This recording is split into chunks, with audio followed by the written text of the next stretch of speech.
Hello, hello, hello. How is everyone doing? I'm very good, Cosmodium. I hope you are as well. I hope everyone else who's joining us is good too. I've actually got a third monitor now, which I haven't set up yet, which is why I'm looking up here, because I've got a monitor up here and I've got a monitor here, and then that's going to be how everything works going forward. But I haven't got this one set up, so I'm looking up here to read all your lovely chats, see who's in with us today. Thank you very much for joining us, everyone. Okay.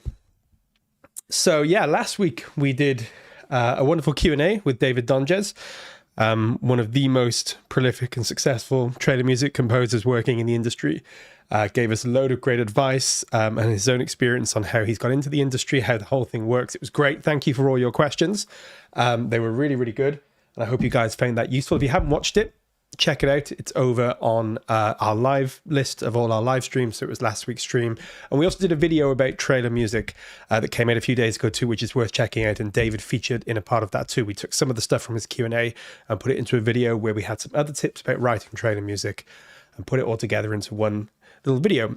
We also did a cool composer showdown the other day. If you guys haven't seen that yet, that one was very good fun and worth checking out. Me and Tom had a bash at making the Avengers theme in the style of two very different composers. One of them is the composer of today's, or the topic of today's live stream too, Hans Zimmer. So that was good fun. Tom did a very, very good Hans Zimmer Avengers piece, and I had a little bash at John Williams. And yeah, that was really good fun. Hello, Patrick. Thank you for joining us. So we have people from France.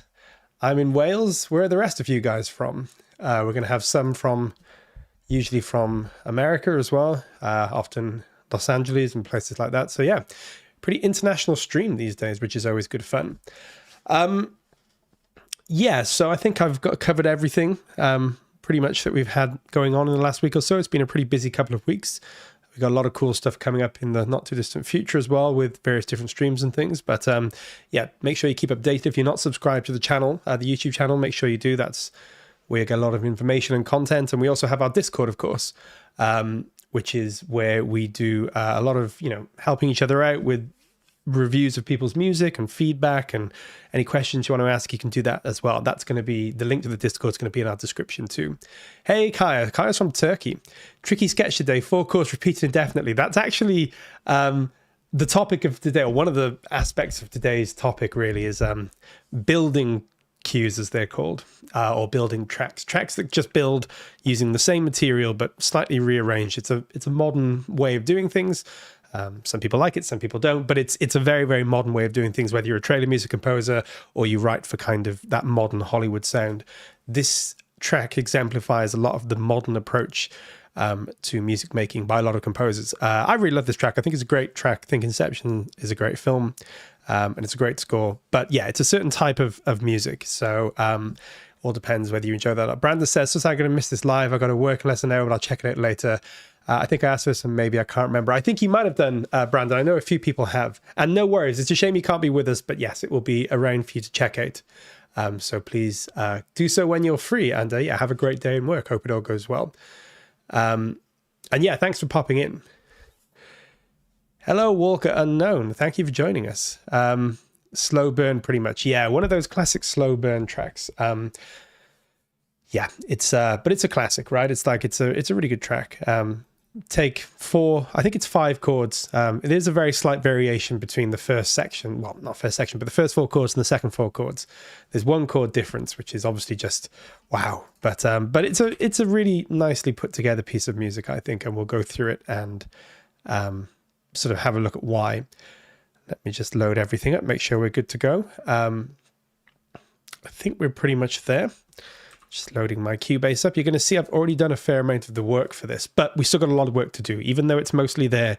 Actually, when we go through it, we're going to focus more on different elements today in terms of maybe looking at how we arrange and mix this a bit more, but also look at the composition as well, how a slow burn or kind of building cue is put together, where you have the same thing going over and over. How do you make it interesting? How do you make it evolve? How do you make it work? Also, do these ear candy synths, ARPs and little plucks that happen at the climax of the track. Yes, there's a lot going on, which we're hopefully going to put most, if not all of it in, I think. That's the hallmark of a lot of Zimmer tracks. Sound very simple, and they are very simple in some ways, but there's always a lot of small but very important elements going on.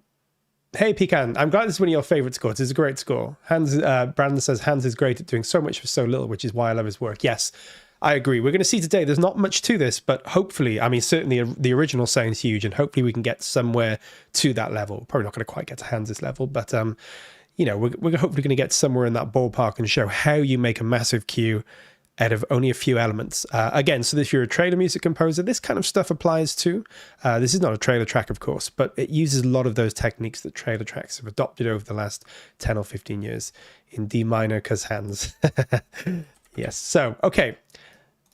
Let's move over to what we've got today. You can see I've already put a fair bit in, but we do have a lot of work to do, and we're going to focus more on maybe some elements that we don't focus on as much when we do streams. Usually I've got a big piano sketch or multiple piano sketches, and then we just go through bit by bit and sort of layer it in, and we look at how the track's built. We're going to sort of almost start today with the track mostly built. We're going to look at how it's put together and spend more time looking at the kind of compositional elements of this.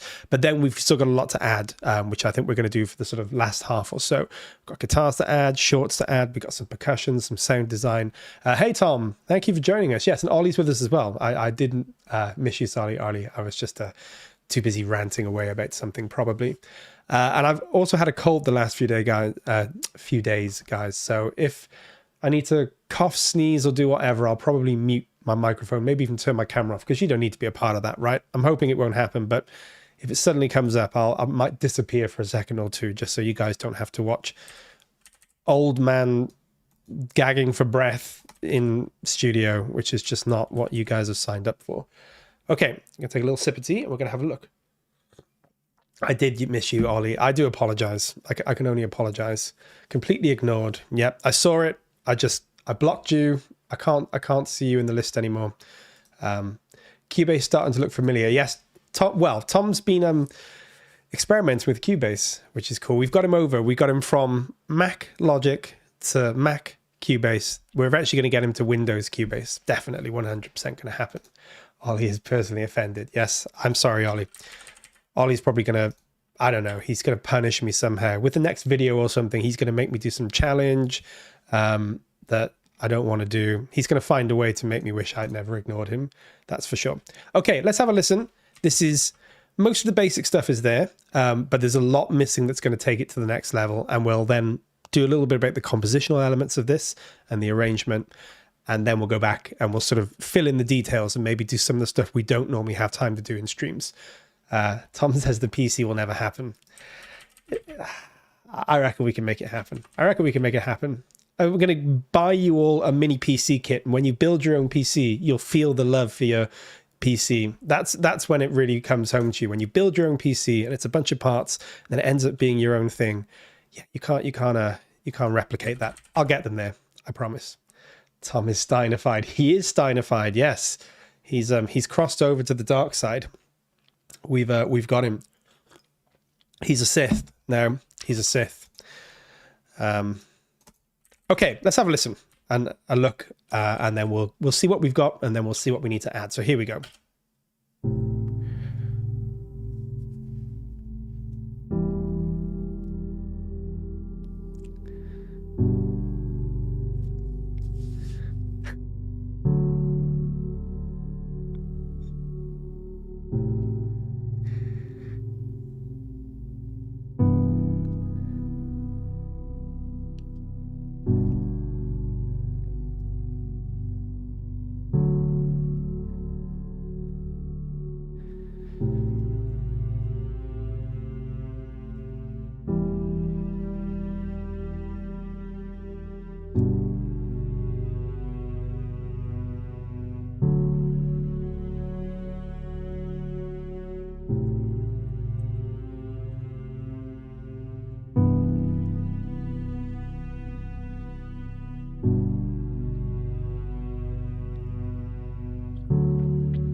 Okay, we will leave it there. There's just a repeat, I think a final repeat at the end, which just fades out.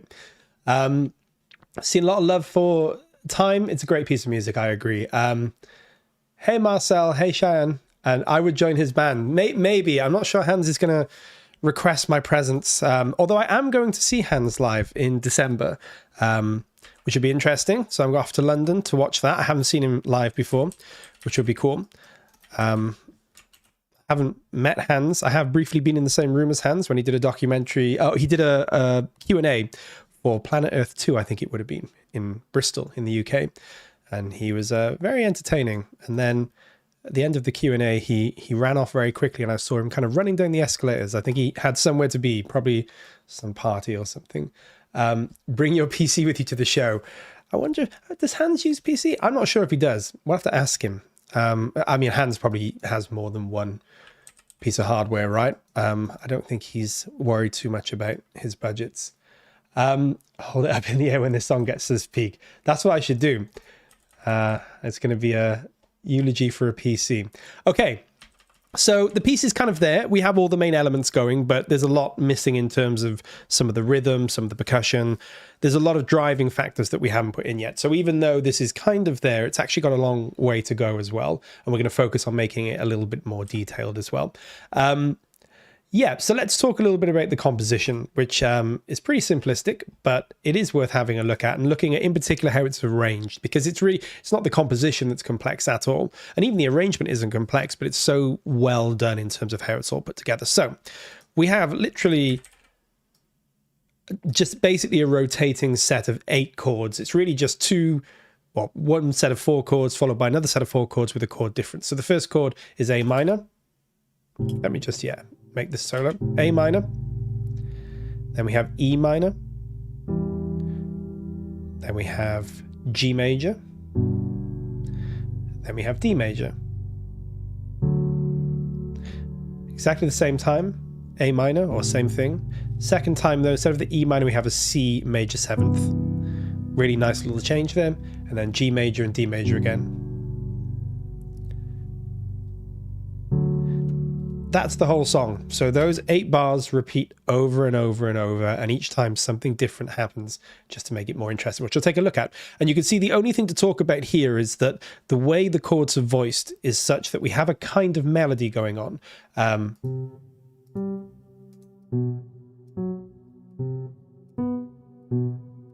So that's all it is. It's this, what are we starting here?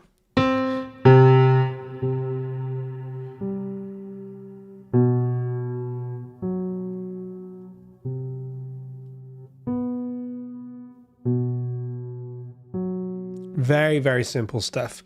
And out of that, you build a whole track, and it's become one of the most iconic tracks of modern cinema history, I guess. So just goes to show what you can do. What are these white notes? Are you talking about the white notes here? So these white notes are notes that I've muted. As I was working at the arrangement today, I started off by using more notes in my chord. You can see I had an E, then I was putting this. But as I was playing it back, I was like, I don't think those notes are in there. But instead of deleting them, sometimes I like to mute them. So I can come back in and say, oh, I do want that actually, or I don't want it. Great way of keeping lots of stuff, excuse me, in your timeline that you don't need. So you can see all over I have this stuff going on. And it's all just muted notes that I'm not using and probably won't use. Tom recently watched a video where he made a track using Poseidon. Yes, I think I know the track you mean. Very cool. I'm just keeping up with the chat here. Yeah, so really memorable track. And we start off with three very basic, well, we have a few more elements that we'll add, but really just a few basic elements. We have a piano, and then we have a few synths, a bass synth. We have a couple of sort of rhythm bass synths, and then we have this really simple pad, which I've just put on this photosynthesis pad called Abandoned. The most simple atmospheric sound. That's all it's doing. The bass, low sub bass,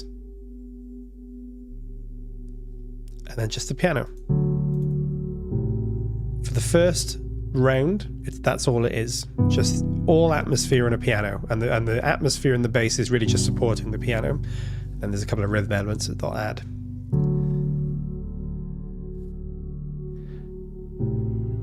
Next time round, we have a really simple version of the melody on the cello. That's all that's added.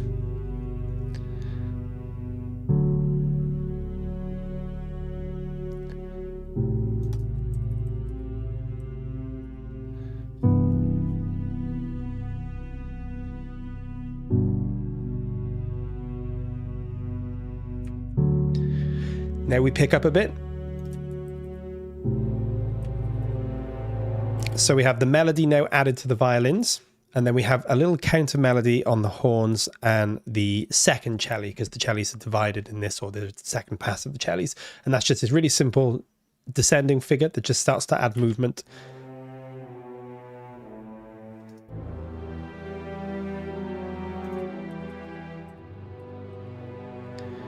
And the only other thing going on are these really lovely low brass chords that I put in Poseidon here that just add a lot of weight and give the harmonic sort of material here.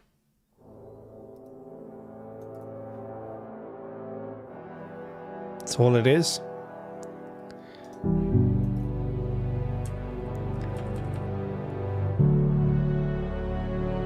Going round again for another 8 bars.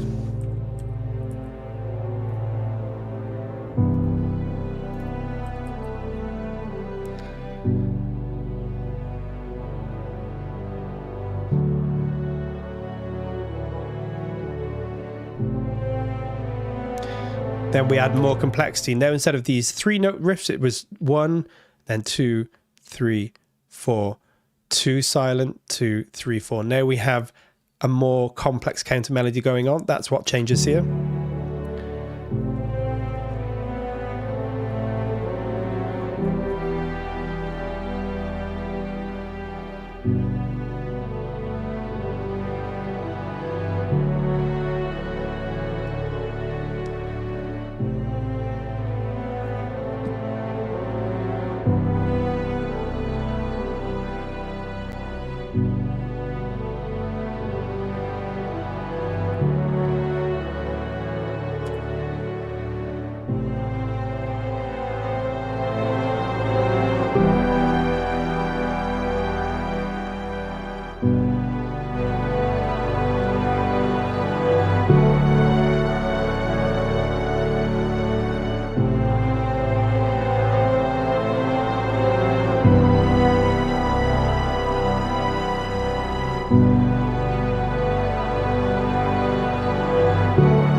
So yeah, it just carries on layering. As we go through, we'll look at how each part layers, but you can see each time there's something new, different. Mr. Sakatsumi says, correct me if I'm wrong, yes, there are drifting rhythms. We're going to be adding a lot of this stuff that's missing. There's a lot missing at the moment. It's mostly just sort of ear candy and stuff, but a lot of very important things. There's also short strings, there's a guitar in there, there's a lot of extra elements. And sorry, Cosmodium, yes. So in answer to your question as to why I removed them, it's just, as Tom said, they're not actually in the track. And as I was experimenting, I was just starting to put the chords together. If I show you before and after, you're going to hear just sounds too heavy with this fifth in the lower octave here. So this is what we have. But if you listen with, it sounds a bit muddy, a bit heavy. They're not in there. So that sounds a lot more transparent. So that's why they're gone. It's just as I was working out the chords, I put all the chord voices in, all the chord notes in. And then as I was sort of figuring out the actual arrangement and the way things put together, I just realized they weren't there. But sometimes, as I say, I mute stuff because I'm like, what if I go back and realize maybe I've made a mistake? I don't have to write it back in. I can just unmute something like this. So it's a lot easier way to work and sort of keep what you're doing just in case you don't want to change those things. Okay, so well, as we go through the track, we'll talk more about how it's arranged, but we'll probably just start by thinking about what things we need to add. As Mr. Sakatsumi said, there's a lot of rhythm in this, which I haven't put in yet, and that's going to make a big difference. You can see I have a couple of things added here. I have the sub bass.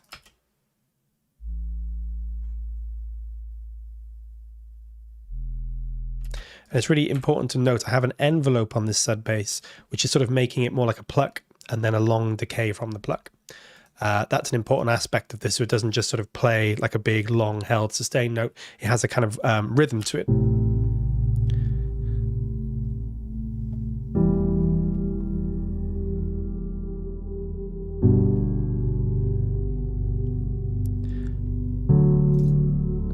But yes, there are actually two rhythmic things going on here. So one is something like this.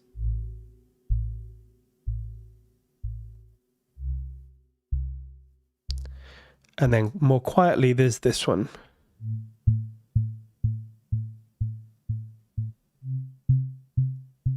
And they're going pretty much all the way through the track. The track is always moving. It has this sense of rhythm that we don't have in there yet. So well spotted. And yes, these are all your Imperial library, Sabiel, apart from a couple of free synths. So you can see these are all using a free synth called Vital. And I've just made some patches, which we can go through if you want to.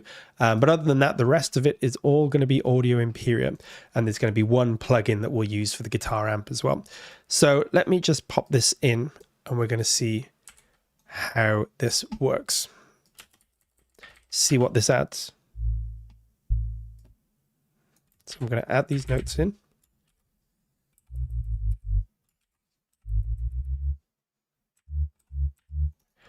And then I'm going to do the exact same thing here, but an octave higher.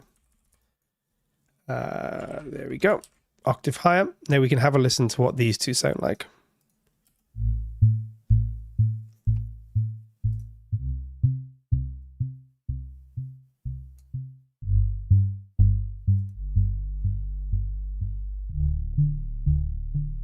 See, we have some movement now.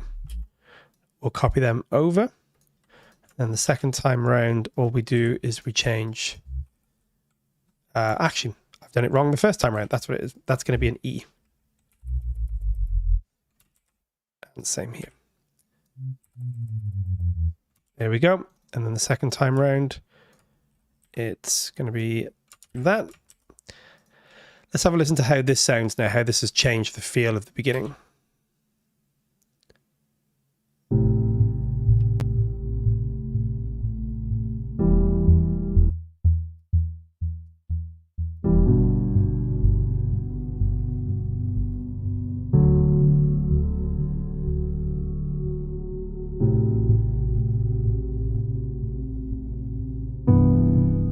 So we have this movement going on now.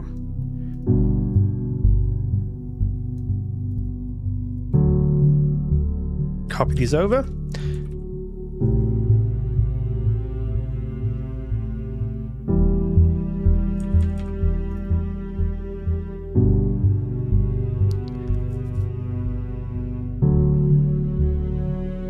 let's just see if this works better an octave lower. Let's just see what we think.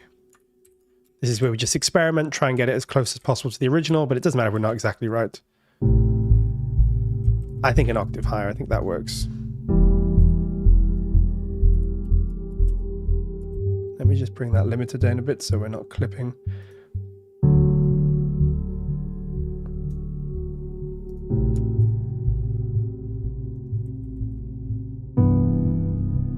Okay, and we'll mix everything as we go. We're not going to worry too much about mixing at this moment in time.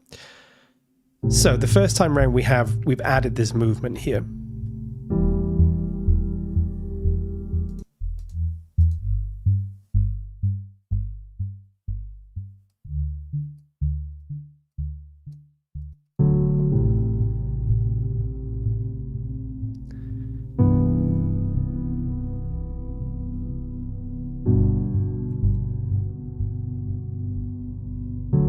Now, to make this interesting the next time round, Hans Zimmer brings in a new element, which I've already created here. We'll probably need to fix it up as we go. But what I've done is I've created a white noise gated effect, and I've made the velocity open up the filter depending on how much velocity I use. So I can do things like this.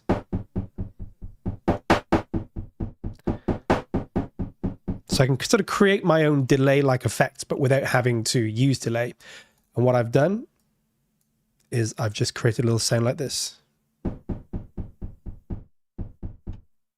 And that's pretty much in the piece from that point forward. So it goes like this. And we'll do all the mixing and make sure that it has some reverb and stuff soon, but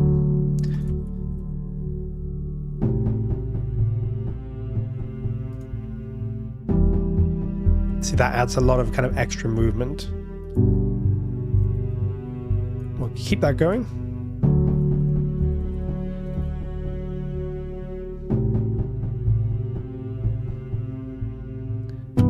We'll need to add a bit of reverb to that, but that's all fine. And let's just modify 1 second. I want that one down there, like that. So just take every other one out and do a quick replace, and then we will carry on. Oh, don't want to do that. That's what I want to do. Replace, replace. Oh, let this save. And then we've got this kind of movement going on inside of the synth then, which is pretty cool. And it's all just made using white noise or brown noise, I think in this case. I can show you guys if you want to see it, how we put that patch together. But it's all pretty basic synthesis. So let's have a listen.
So begin to build this up bit by bit now. We now have these sort of moving bass parts at the beginning, which we may fix up and mix as we go, but for now they're fine.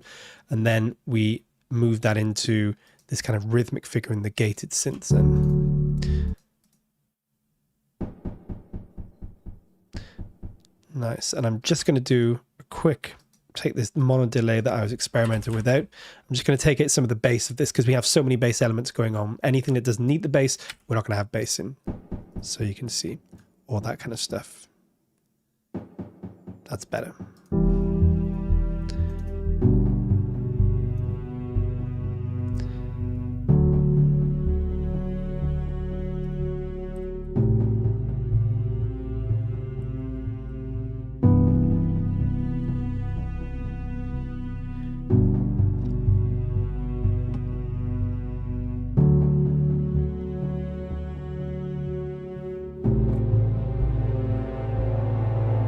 Okay, let's start getting in the other elements that I know are there.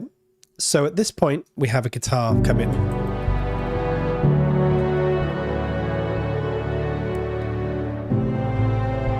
Right there. And I'm going to copy that from my guitar sketch, which we haven't put in yet. I'm going to put this on our trailer guitars, but then I'm going to maybe put it through an amp and see how that sounds, because I think we're going to want to amp this for best effect. So that's the sound. But it sounds a bit strange, right? So I'm going to put this through an amp and see if we can make this sound a little bit more realistic and a little bit more like it's driven by an actual amp. There's actually a preset in this one that I quite like called Ambient Breakup that I think might work. That might be a good starting point. We'll see how it goes. Let's turn that down. Okay, and maybe add a little bit more drive in here. It's a little bit more electric.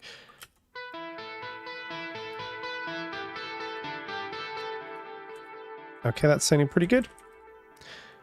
Let's just play around with the sustain as well here. I think that sounds good.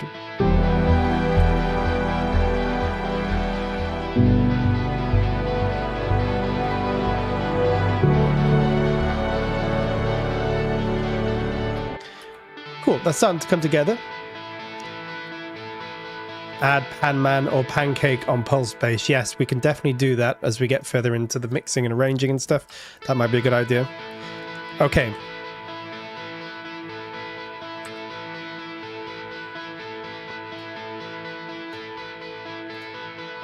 Let's just do a little bit of EQ on this. Again, maybe just try and get this sort of fitted in the mix where we want it.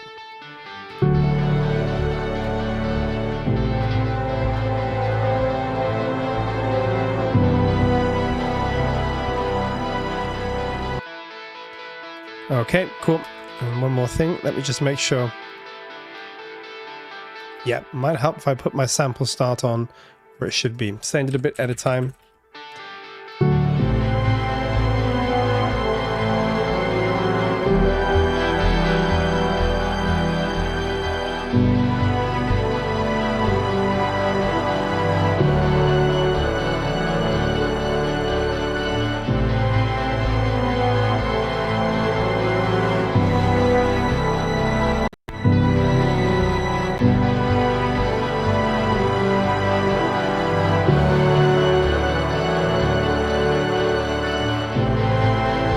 Cool, that's starting to come together.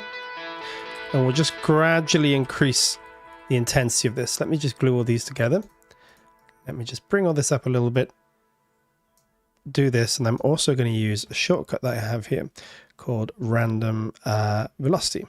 Use that a couple of times just to sort of give this a little bit of randomness so it's not sounding too... That's a bit better.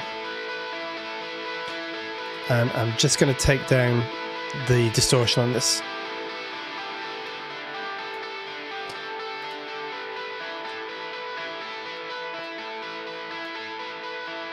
There we go.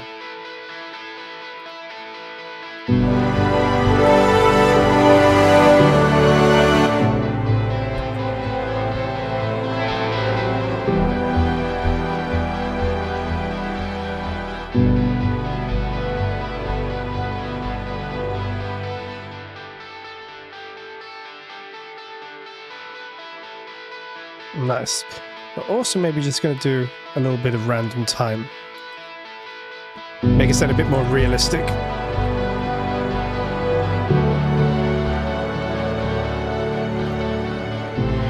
Okay, so we're starting to layer this up. It's starting to come together a little bit. There's still quite a lot to do here. Let me just keep that going, make sure that's all there. I know. It's just a way of quickly trying to get around. It's a bit annoying that it's quite a weird system when you change it. It sort of flickers and whatever. It's a bit of a annoying way of doing it. But hey, it's kind of better than just having to constantly drag my windows around, which is what I used to do. And that was getting a bit frustrating and just not very good either, because I've got some small bugs in Cubase where sometimes the windows go weird and whatever. So whatever I can do to not have to touch any windows and do everything with key commands, that's what I'm doing. Otherwise, we could end up with some weird crashed Cubase. which is what we don't want. So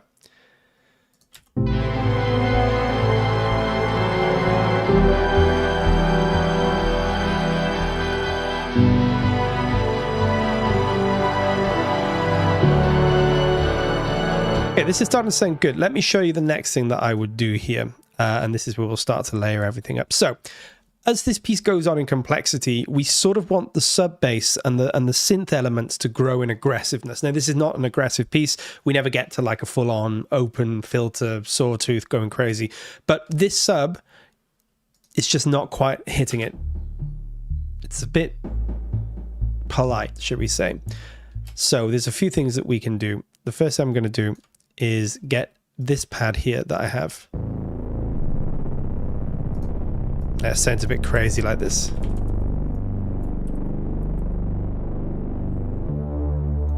This where we want it to be. See how it adds a lot of aggression, but not in a sort of nasty, you know, horrible action distorted way, just in this real nice, it's going to fill out the frequency spectrum. Again, very common Hans trick and a very common modern trick in general, just to begin to add these sort of increasingly complex synths. And you're going to see what it does as we go through.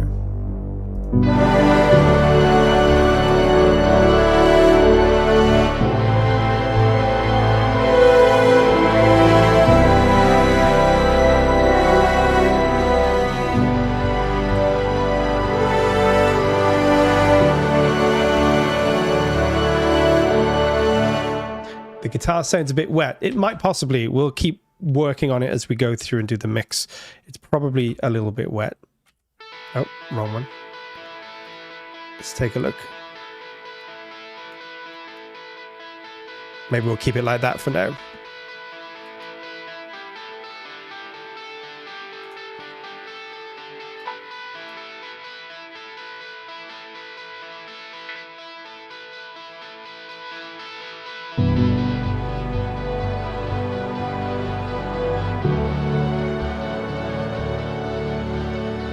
Okay, let's see where we're at now with this as we start bringing in this saw bass. So in the beginning, you can see I'm riding up the volume. We don't have much at all. Maybe there.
Yes, we'll definitely have to fix that guitar up as we go, but that's fine.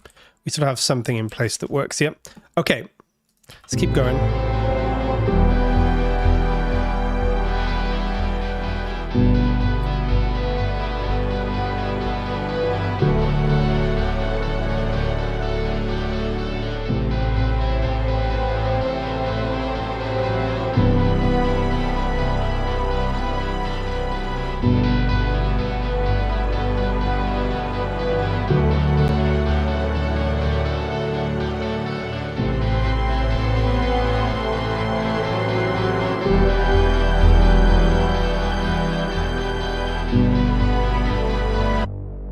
Let's start EQing some bits and pieces so we don't need a lot of the big bass elements in this sub bass or this saw bass here because we already have that in the sub. So There we go.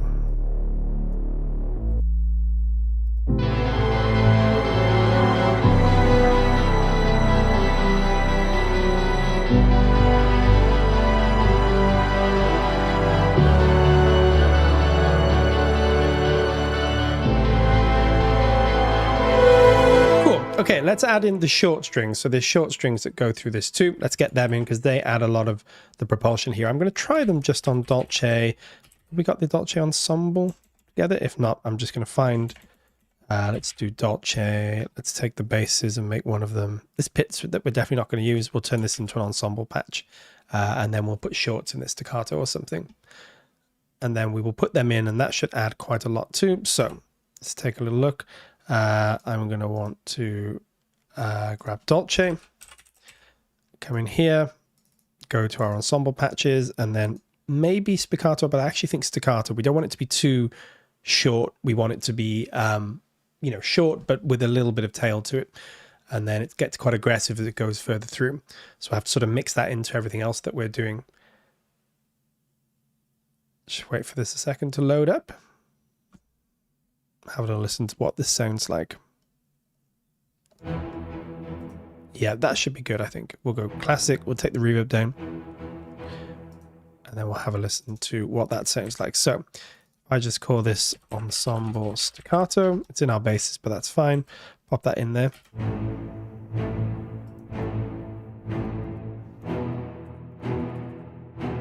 And then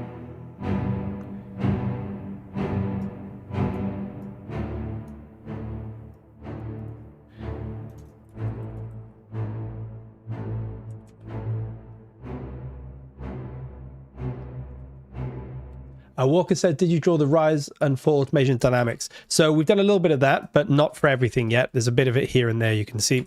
But as we go through, we'll tidy it up and get it going. But I think for most instruments, it's there to some degree. We'll need to sort of fix things up as we go.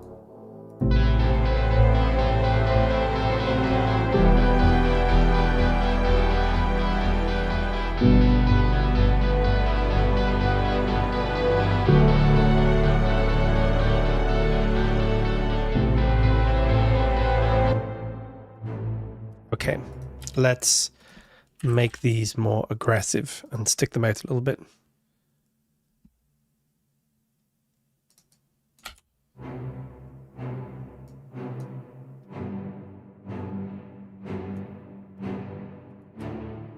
Let's see. So maybe get some OTT in there as well. Oof.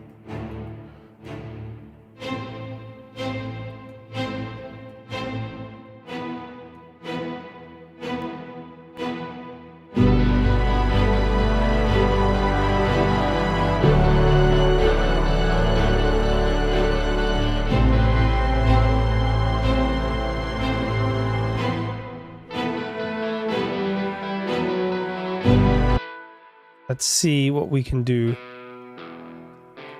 about these guitars. Let's have a look. Maybe if we just expand out the notes a little bit here.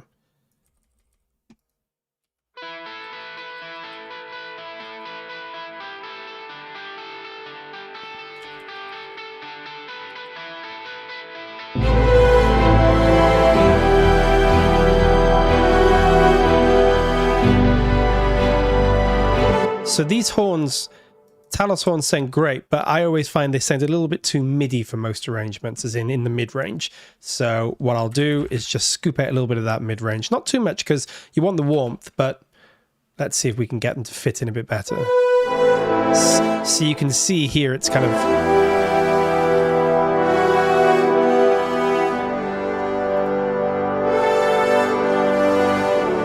And then we also have that going on in the Jaeger horns as well. So we'll bring that down quite a lot in the volume.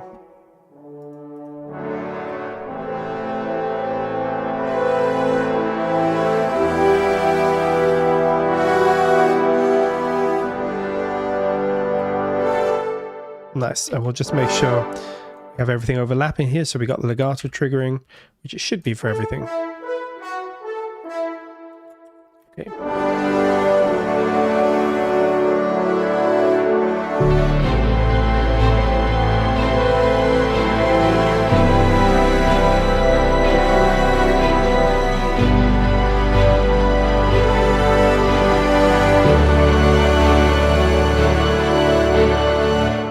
let's give them a little bit of top end as well. So we want them to be more like something like that, I think.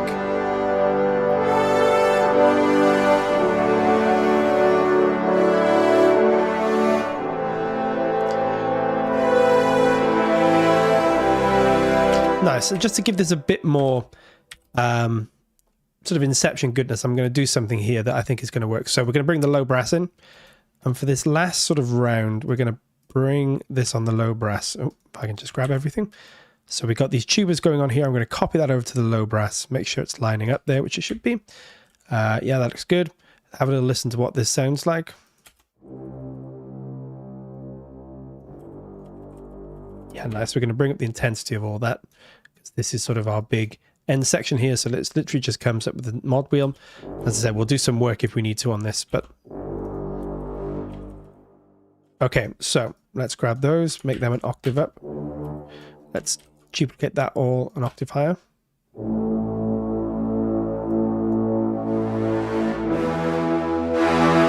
I think that's kind of where we want it. And what I may do, I may try this, it may not work, we'll see. I'm going to put all this an octave down. Nah, I think that's going to be a bit much. Good idea, because there's a lot of pitched brass and stuff in Inception, but I think that's a bit much. We just want this as quite a low layer in here, but just to add more weight. So that's where we want it, I think.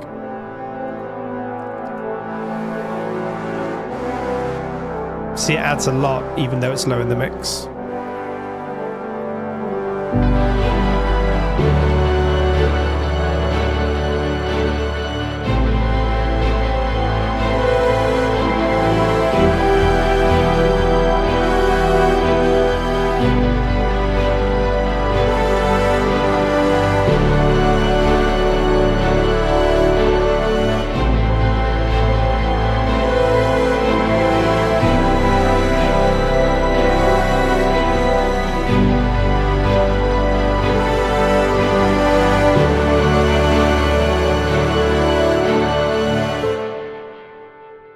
Okay, we can keep working on this. We've got some high strings at the end, which I think are a combination of harmonics. So we'll put this on the Dolce harmonics, which sound very lovely. And then I think also just a normal sustain or legato as well. So we'll try 2 of those and see how that sounds. But there's just some really nice high strings at the end, which we definitely want to get in there. And maybe a return of the synth too. So yeah, it's just those there. And again, what I'll do, Cosmodium, like we said, rather than delete all this, I'll just mute it just in case we want it. Always worth doing. And then let me get a sus patch as well. Let's do Dolce sus like that. There we go. Oh, don't worry about that. That's just where I haven't set this library up properly yet. That's fine. Ignore all that. This will load up and then I'll reload the patch. It looks a bit weird, but that's because I've resaved it in a different place and haven't updated this template. I really need to get around to doing that. I'm pretty sure I say that every week. Should we do concertino? No, let's just do sustain. I think it's just sustain. Why mess about? Thanks, Don. Sorry, I didn't reply to you, Don. Thank you. I'm glad you're liking the sound of it. Yeah, we'll do some mixing as well. I'm probably not going to get it 100% of the way there, but we'll do some mixing and try and get it as sort of nice and big sounding and even sounding as possible. Okay, and I'm going to do a really quick modulation. That's going to pretty much stay at that level, I think. So let's have a listen to them.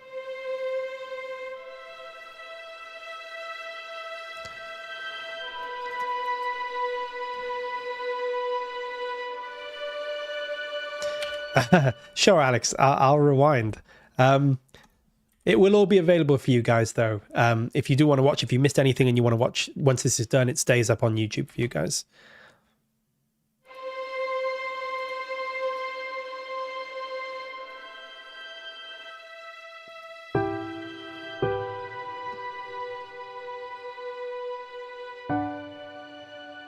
There we go.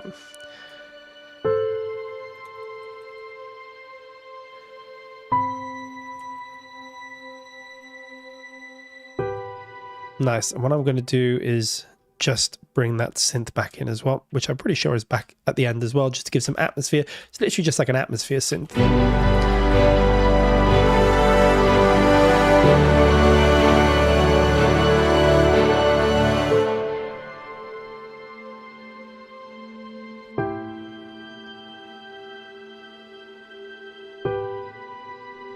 Nice.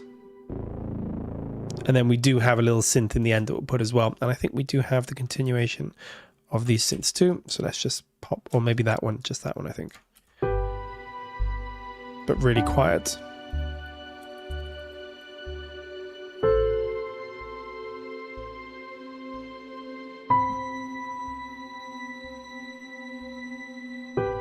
So let's just double check what's going on there. Cool, nice. And I think, there we go. This is why I wouldn't delete things. I actually think we need the octave there. So it's actually not there. It's that one. Bring that down.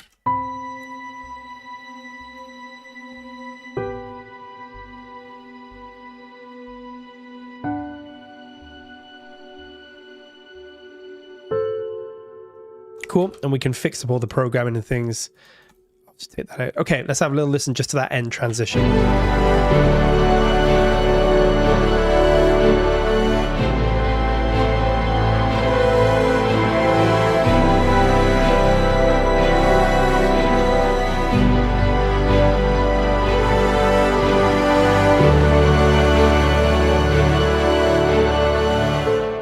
Cool. Okay, let's have a listen to these synths, see how we're doing with these. So what I think we need to do with these synths is pretty much grab all our brass at this point.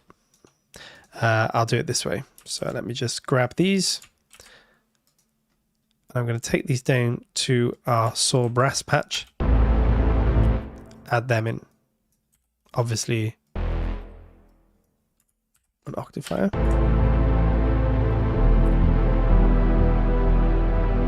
And make sure they're also synced up. We're missing a beat there.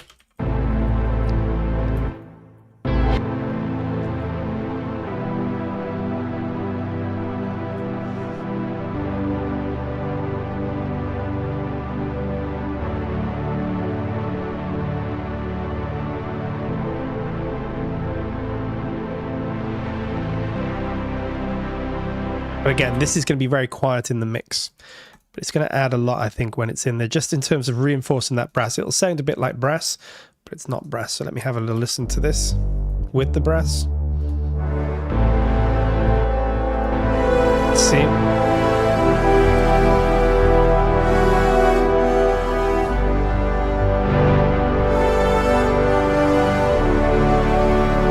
And then we'll just do some EQ because we've got a little bit too much going on there. That's easy enough to fix. Let's have a listen to this in isolation first off. Do any of that.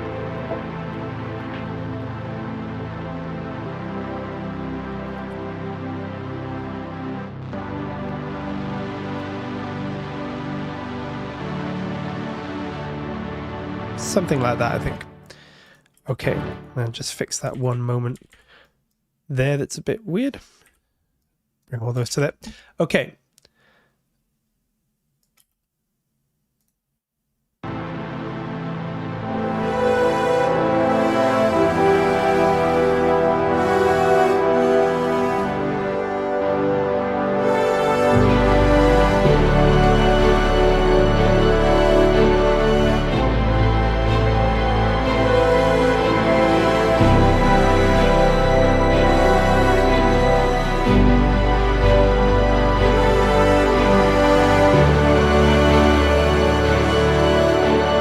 Okay, we're starting to get everything in, sounding a little bit messy, but we can fix and sort of EQ things and get stuff where they need them to be. Next thing I think we're going to want is definitely big stabs in the piano. It's a very common Zimmer technique, just to add something like this. Let's have a listen. Let's make sure we're not too loud there. Put a little bit of reverb on that, not too much, but just sort of put it in a space, maybe right there, something like that.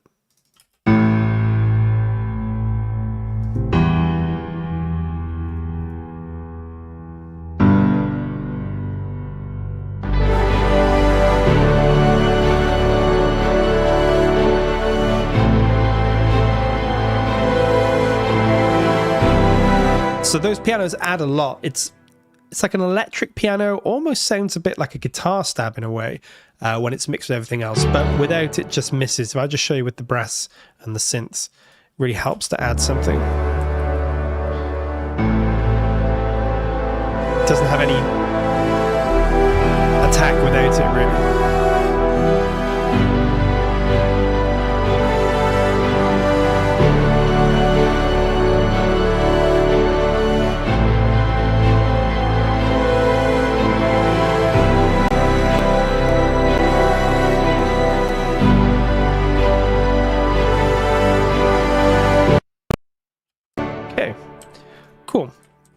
from the fact I'm getting some weird crackling going on. I'm not sure why that's happening.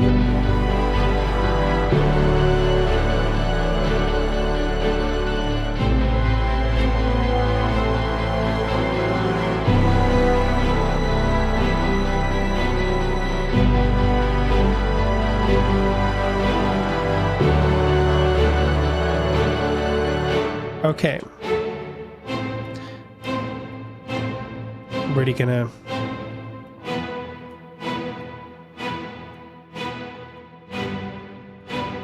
the PC is struggling. I'm not sure why. Some weird quirk going on. I'll fix it at some point. Maybe not today though, but we'll figure it out. Might just freeze some tracks if the worst comes to the worst.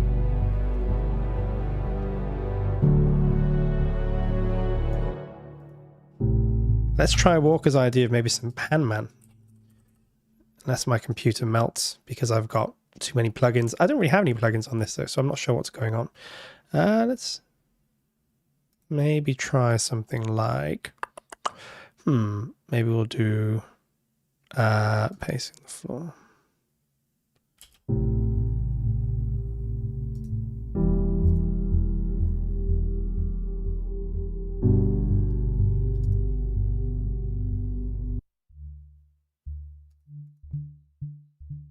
Do the same thing here.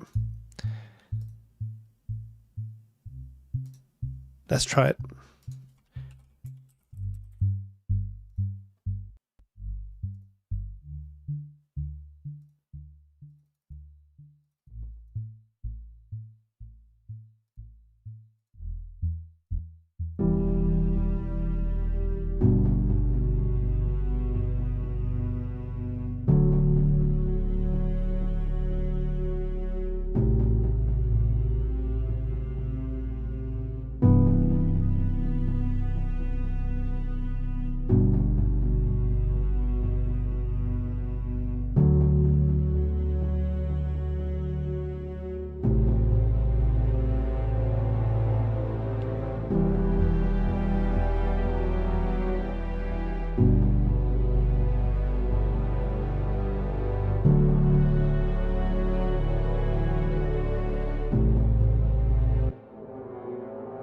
Okay.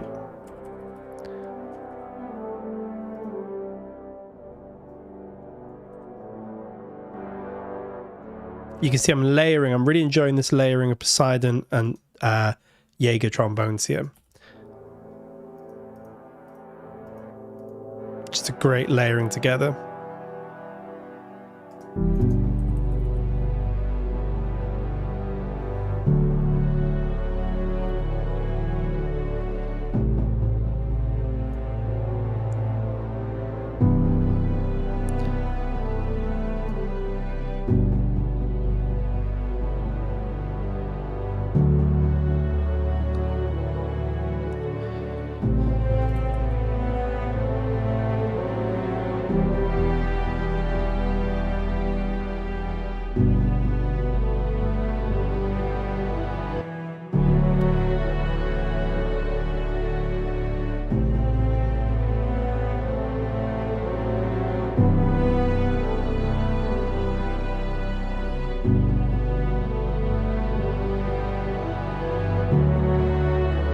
Okay, cool. We will start doing some MIDI sort of programming soon. We've kind of done a bit, but we will start to just add the details as we come in and sort of see what's working, what's not, what sounds a little bit fake or could be improved. I'm just sort of joining all this stuff together now that we kind of know it's right. That way it makes it easier to just see all the MIDI editing in one place, like in one part. Okay, so yeah, this is starting to come together.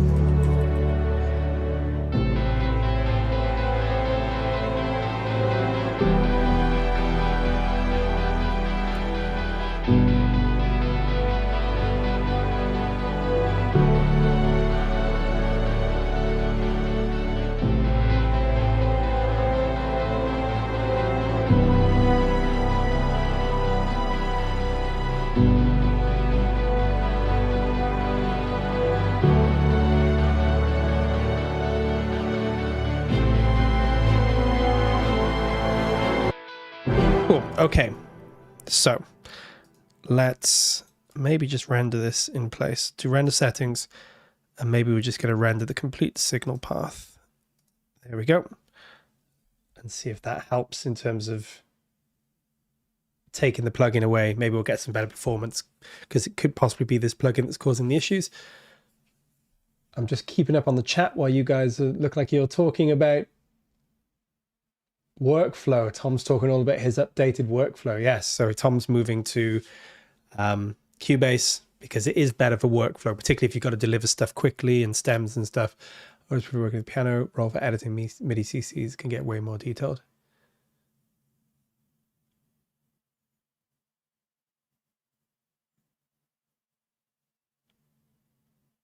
Oh, I see. And Cosmodium's talking about viewing CC data. Okay, let's have a little listen to that.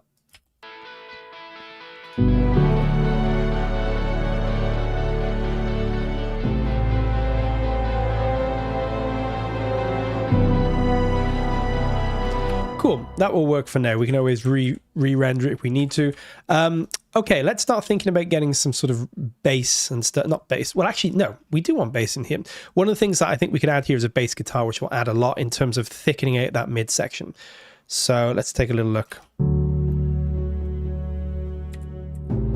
So bass guitar is not going to be like a synth sub bass. It's not in that frequency as much. It's going to be more in this kind of 100 hertz range, which I think is going to work. So what I'm going to do is copy and paste this over, and then we'll work with it as we go, because we'll probably want to change the rhythms of it. But let's have a little listen. It adds so much. Just really adds this kind of nice.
Hey Peter, how you doing?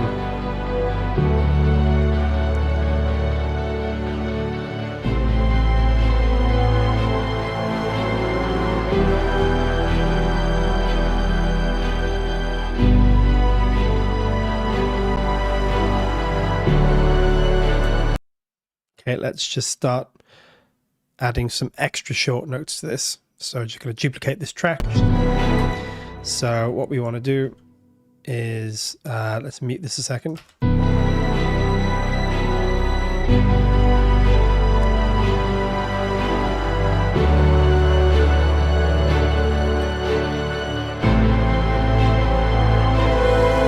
So what we want to do here is bring that down a little bit in velocity, and then copy them over.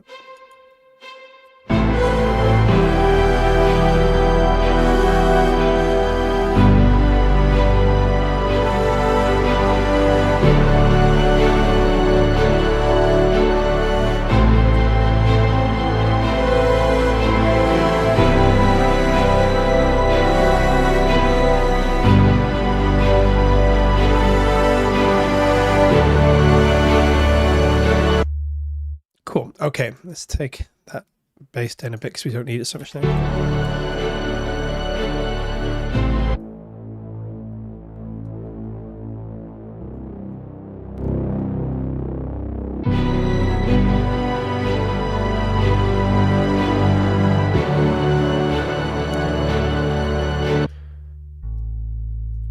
then we're going to add intensity to the bass as we go. Double bass, and we're also going to increase rhythm. Okay. So let's have a look where we want to do that.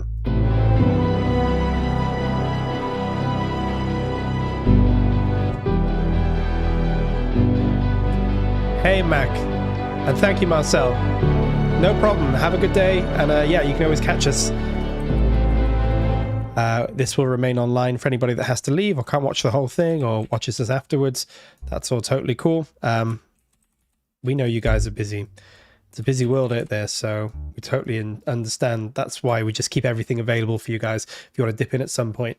I know a lot of people watch these streams either afterwards to go back over stuff, or if they couldn't be with us at the time, maybe they'll come back and watch us at another time, which is all good. All good, guys. Okay. Let's just make this a more consistent rhythm here. I'm just going to do it this old-fashioned way, just doing this. A bit boring to watch, sorry guys, but okay.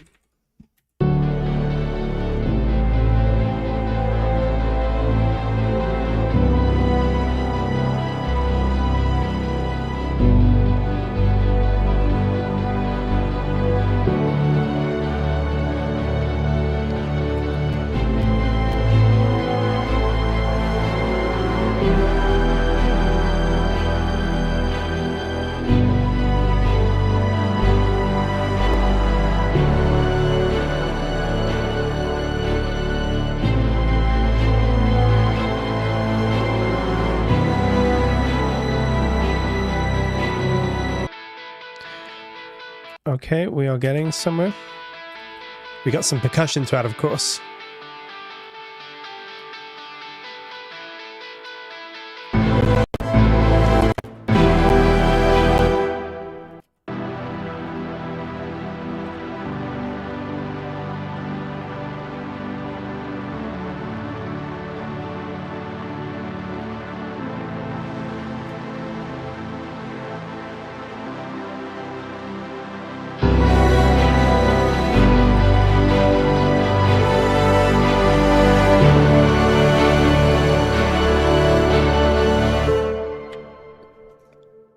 Thank you, Mr. Sakatumi.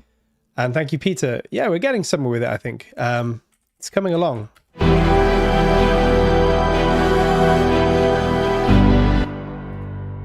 haven't really done any mixing yet, which we will try and do a bit of today. We're not going to, I mean, I'm not a mixer, so I'm not going to get it sounding absolute tip top, but we can do maybe 10 minutes and just try and even it out a bit. That's if my computer doesn't melt with more plugins, but we'll see.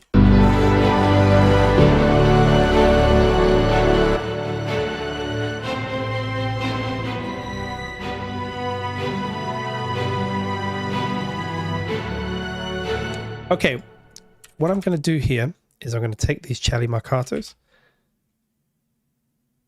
Yeah, Peter, 100%. That's what we were talking about, how it's like such a simple theme. It's literally it's 5 chords, but essentially the same thing repeated multiple times. But yeah, it's just really well put together.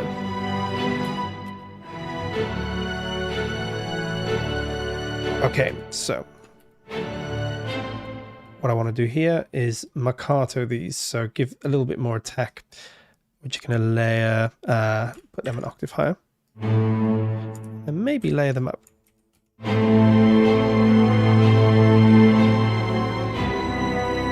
Nice, that's better. So that's giving us a nice... And it's so nice, it's made me think we should probably do it on the basses as well.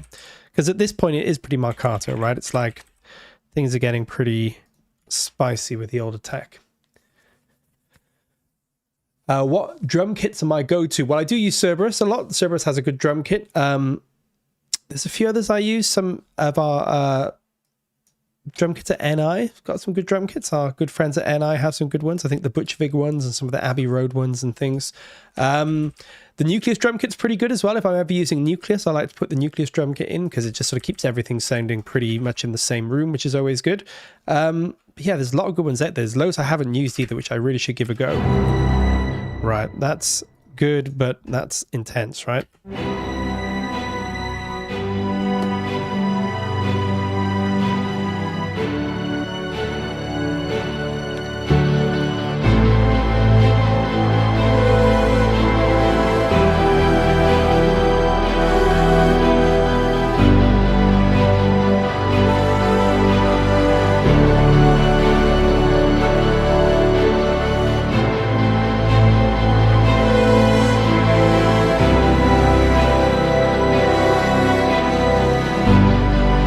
Okay, and I'm just going to give a little bit more. I tell you what, it's the brass in general, just a little bit more reverb here. Just help. Maybe something more like that. Helldivers 2 would be very cool. Yes, we haven't done that one. That would be quite a cool one. I do like that soundtrack.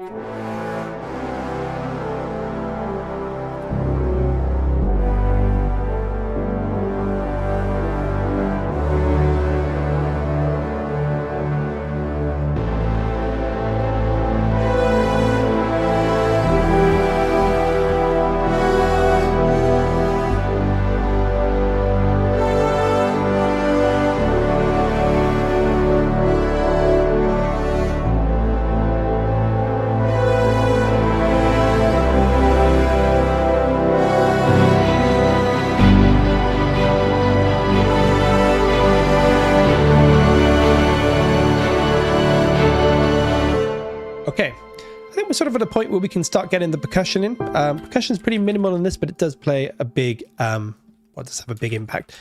First things first, I'm going to go to our trusty nucleus subs. So someone says, I have a question. So I'm a beginner composer, and like I sometimes want to do some custom orchestrations, but I just never know how to think of ideas and I always make a mess when adding instruments. So how can I fix that and be proper? It's a really good question, and it's a really hard thing to do. So do you mean that the more you add, the more of a mess it tends to make and it doesn't quite sound the way you'd hope? Because that's a very common problem. And to be honest, that's not just beginners. It happens to all of us, where we often add too much and then we have to think about, really just about what's important. Cues, I've been repeating music making and I'm getting no better. One thing that you can definitely do, which would be really good, is join our Discord if you're not a Discord member already, and you can upload your tracks to the feedback section, and we can give you feedback on your tracks if you like feedback. And it's a very friendly place. It's not about criticizing people. It's just about if you're having an issue with the track or there's something not working for you, all the other composers can have a listen and maybe give you some ideas on how you might be able to improve the track or how you might be able to improve your composition. It's a really tough one. I mean, it takes a long time to learn how to write music and to learn what works and to sort of keep trying things until things work. So yeah, definitely join our Discord community if you haven't, and upload your tracks, and we will be able to listen and maybe, give you some ideas on where we think that you might be able to make some improvements or just sort of, learn some new techniques. It's a really common thing, and it doesn't matter how experienced you are, you often run into the problem of not knowing how to take a track forward, or if you've added too much or too little. So yeah, definitely get in the Discord, and that's a really good way to sort of get some help with the tracks. And just keep at it. Honestly, I know it's a cliche, but keep at it, because you have to write a lot of music before you can even start to write, something that you're liking. And like I said, even when you're more advanced, you still often end up getting into messes and having to fix things. You just get better at knowing what's going wrong and how to fix it, I think.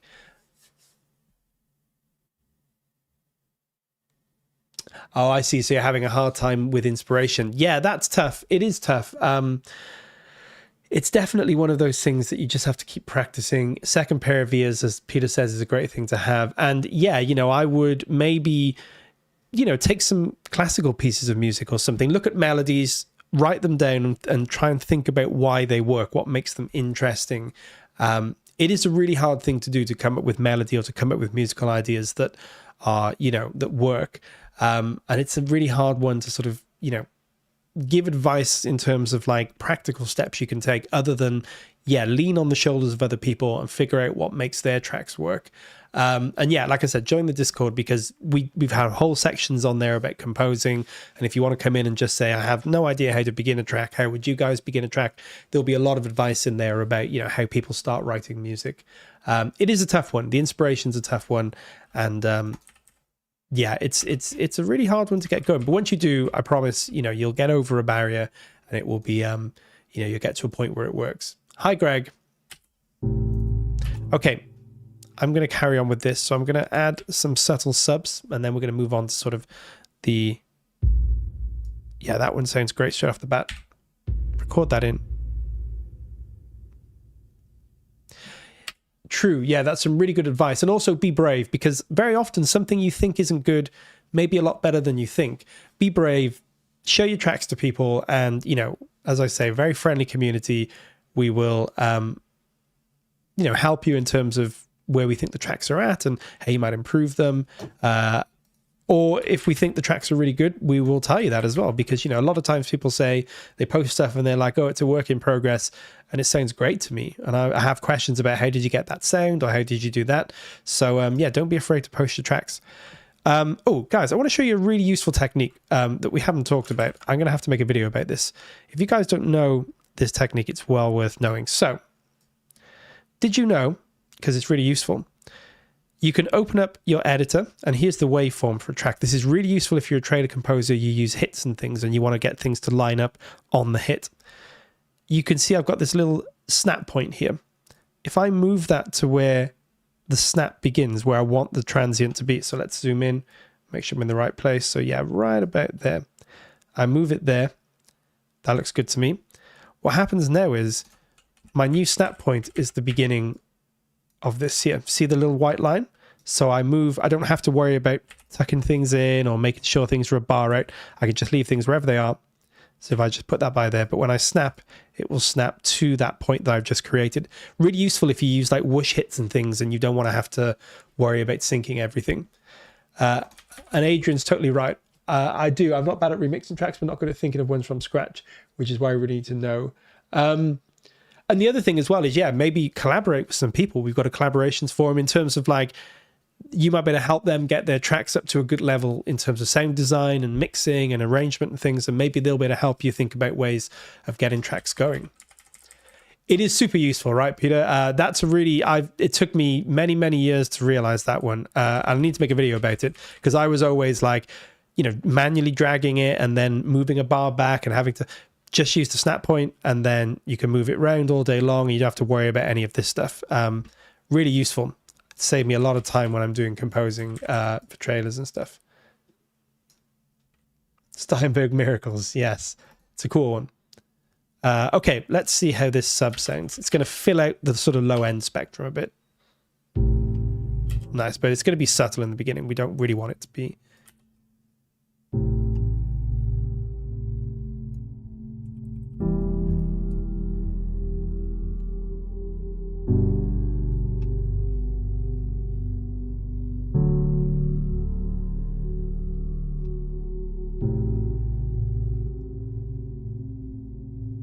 You know what, might not even need it in the beginning.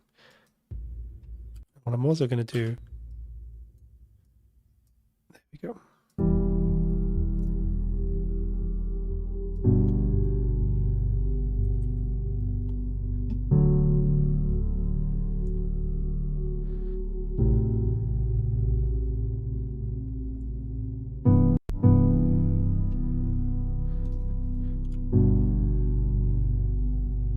I think we're definitely going to want it there.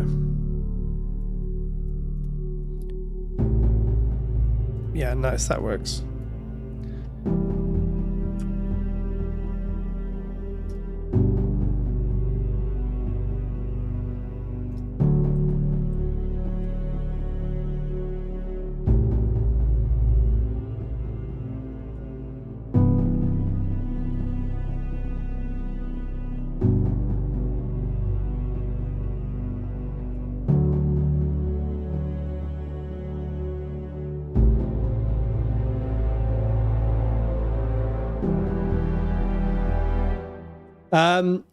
Hey David, nice to see you. Hope everything's going well. Whatever incredible custom you're working on today is going well for you. And yes, it is Clavier. Let me just show you guys. There's a really nice setting on Clavier. So Clavier, if you don't know how it works, it's let me just open it up so I can show you guys.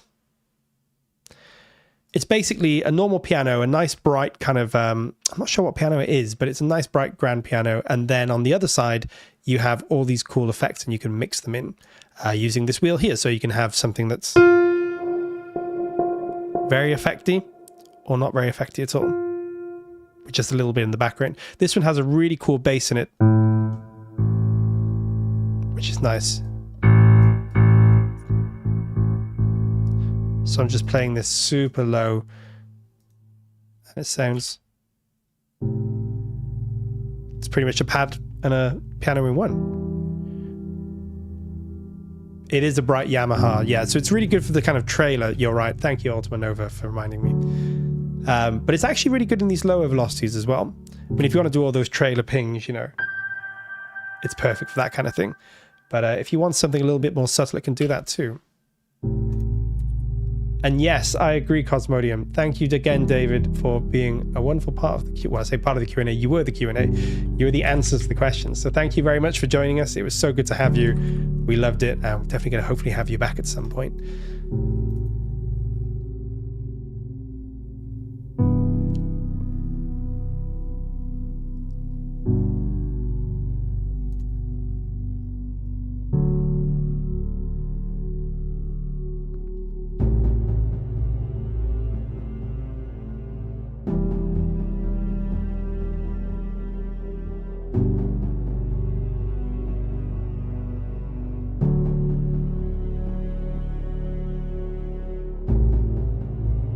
Okay, just build this up as we go.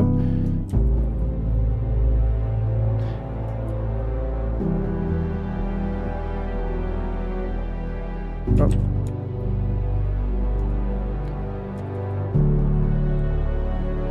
Cosmonium says, after composing a track, would you still feel interest inspired in listening to it hours and hours while tweaking it? It can be a challenge, definitely. Sometimes you just have to do it. You know, it's work, and you just have to work on it and do all the mixing of things. Usually it's nice to hear it coming together, you know, as you build it layer by layer, then you're tweaking it and stuff. It's nice to hear things sort of get roughly where you want them to be. But it's a good question, because no, sometimes it can be a little bit frustrating when you're on your fourth hour of tweaking or something. And yeah, by that point, maybe you're losing the will a bit. But yeah, that's when you just have to almost try and remember, if you're doing this professionally or you're doing this and you're committed to it, you just have to remember, like, this is part of the job or the discipline, right? Sometimes it's fun and exciting, and sometimes it's a little bit more like work, and you have to just get through those parts. It is worthwhile, because we all know what happens otherwise, and I've done this. Hard drives and hard drives full of unfinished ideas, some good, some bad, some terrible, but they never gone anywhere because I've not had the discipline to be like, I need to finish this, even if I'm not enjoying it, even if it's just work at some point. At some point you're just adding all the little ear candy and the stuff that you haven't added, and you already know what you want to do, and sort of the fun's gone, but you just have to really get through it if you want to finish track. I think that's true of any artistic thing, really, isn't it? It's like a lot of it's so fun to do, but now and again you just have to finish the work. And yeah, in those cases, like anybody else that has to work, you just have to do some stuff that you don't necessarily want to do, but that's the price to pay.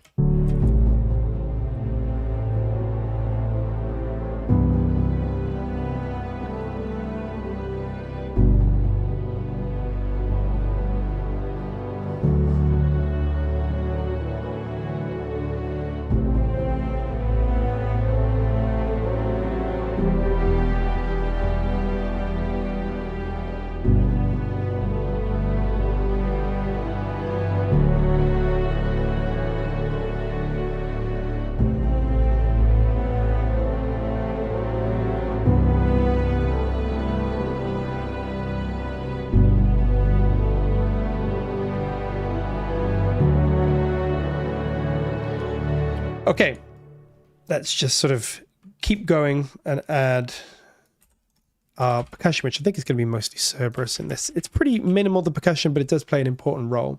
And Ultima says it's important to commit sometimes.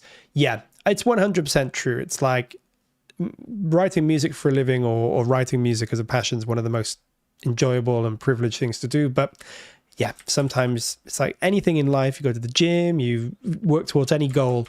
There'll be some days or some moments where you don't really want to do something, but you just kind of have to do it. And yeah, learning the discipline to sort of survive those moments, or not survive, that's a bit extreme, but to go through those moments is probably one of the best things that you can ever do in terms of making sure that, you can finish stuff and have something that people want to hear and see. Sentai Ranger Donny says, Hans Zimmer's one of my top 3 score composers, between John Williams and the late Alfred Newman. Alfred Newman's a great shout, yeah. Brilliant composer, and of course John Williams, incredible too. But I agree, Hans Zimmer, he gets a lot of flack, but he's put a lot of very iconic stuff out and kind of changed the industry for better or for worse over the last 20, 30 years. And yeah, when you listen to music like this, I think like you just can't help but be fired up by it.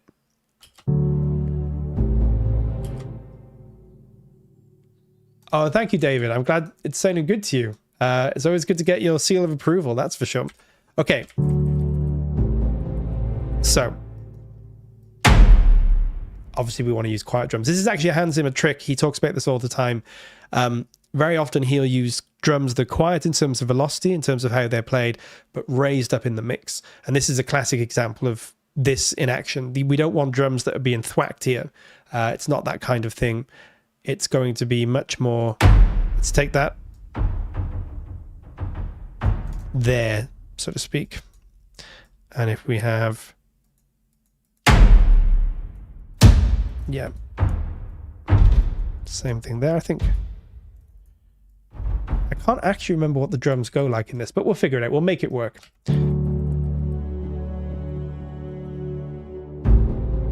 See, we just want those drums because they add a sort of transient hit. You know, they make everything sound a little bit more compact. We'll want to put some reverb on them, but not too much. You have to go at -10.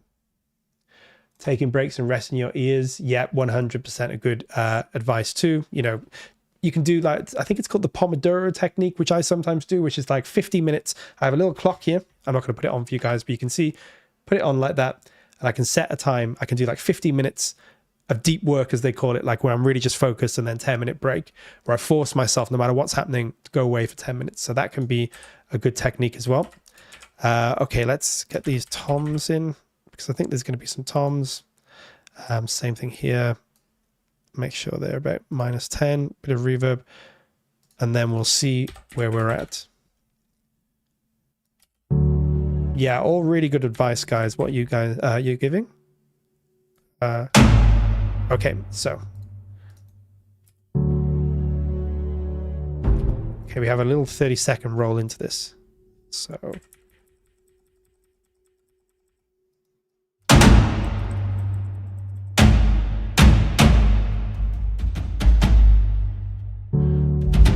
Something like that.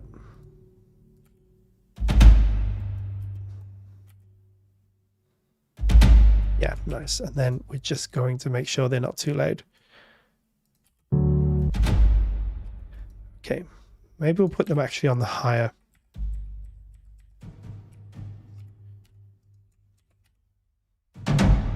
Something like that, I think maybe.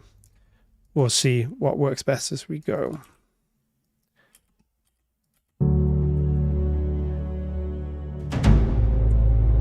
I think we actually need it even faster than that. Maybe it's going to be more like 32 triplet. Try it. Let's just see how this sounds. Do that. Could be a bit quick, but we'll see. I actually think works. Yeah, nice. Okay. Now we'll just make sure we start mixing all this in. Cool. Nice. And I'm actually going to put some black hole on these low drums just to get a really nice bloom out of this kind of, you'll see what I mean. Yeah, I think that works. We might want to EQ the very, very low end of that, but the idea is there, I think. Okay.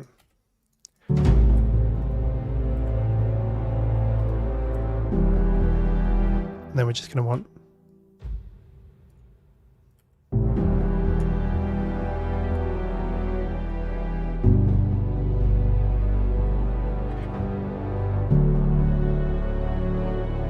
put them there.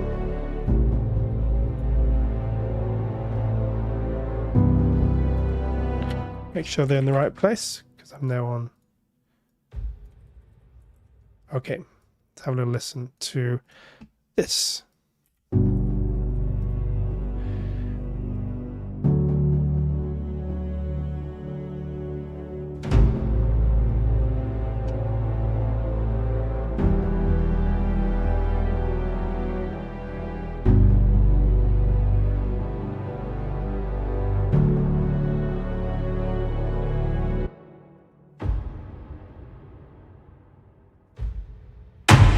I think we need that one.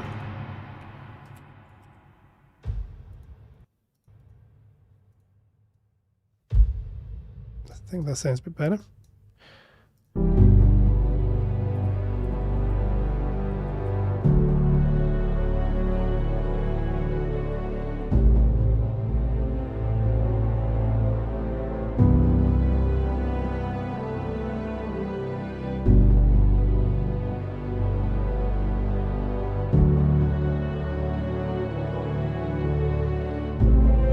Okay, do the same thing here.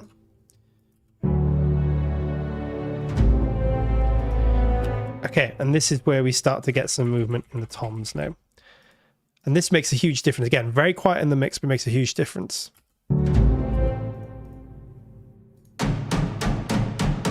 Looks weird. Promise. Yeah, that one. Okay, so let's just see.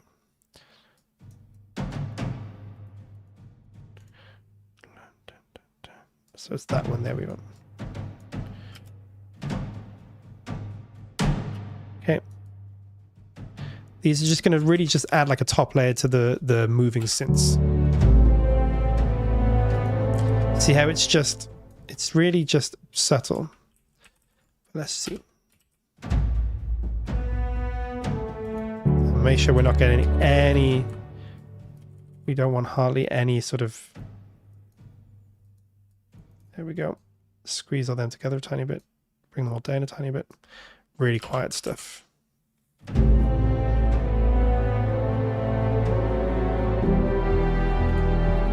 Let's try. Yeah. Okay.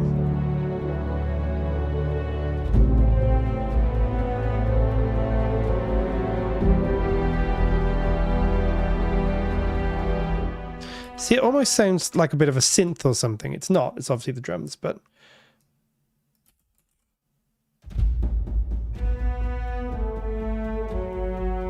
How can you work with such narrow velocity lanes? Well, I can bring them up if I want to, like this. But I can just... because I'm dragging and moving stuff like this, it sort of doesn't matter how narrow they are because it's easy to sort of affect them. If I was doing everything by hand, I'd probably do this more. But, yeah. Oh... And there's me just completely butchered them.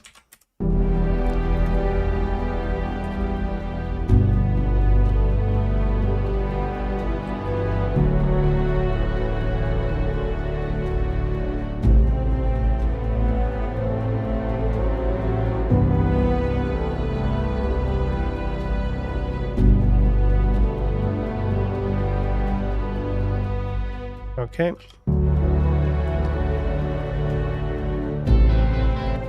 Okay, cool. Just do another little roll back in there. Now we're sort of getting there. I said it's not going to be 100% perfect, but we should be in pretty good shape.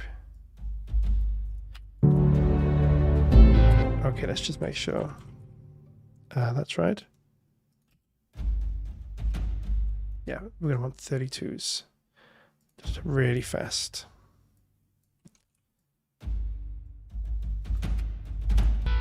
Yeah, okay.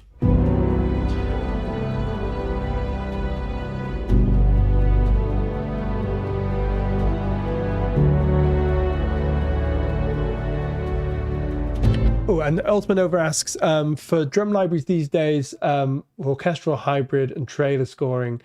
So I use a whole bunch of different things, really. I use stuff, obviously our own stuff, Audio Impera. I use a lot of Cerberus. I use a lot of, I use the Nucleus toms a lot as well, funny enough. They've got quite a cool sound. And then all the usual stuff like Damage and things like that. And some Keep Forest hits and things. I use a lot of Jaeger hits, which I really like. There's one really great Jaeger hit, which I use all the time, which I love, which I'll show you guys. I think I've used it. In fact, I think I used it in an upcoming video, so you guys will see that soon.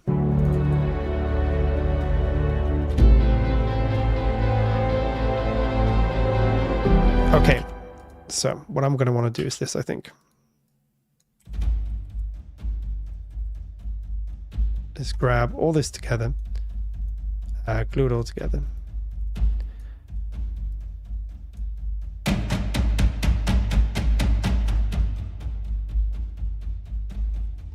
Okay, let's do that.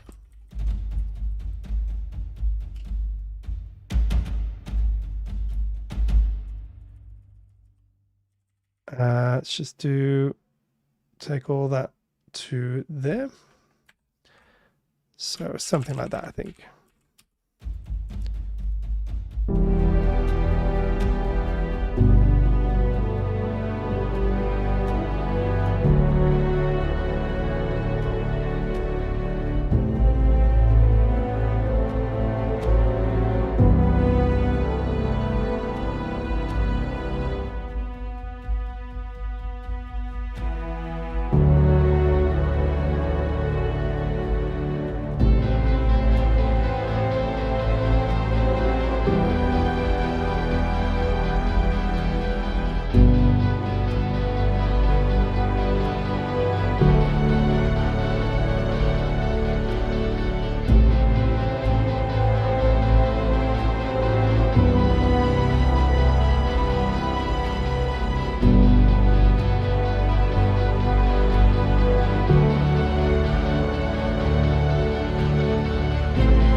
Okay, you know what? I might use Nucleus Toms here. They've got a really good sound.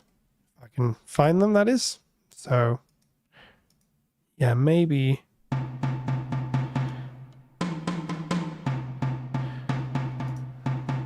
Again, quiet and quite a lot of reverb. Not crazy, but it's not quite that much. But let's do some.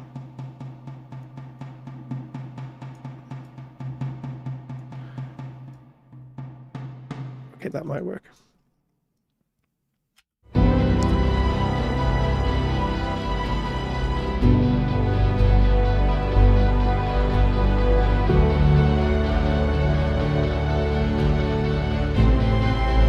Okay.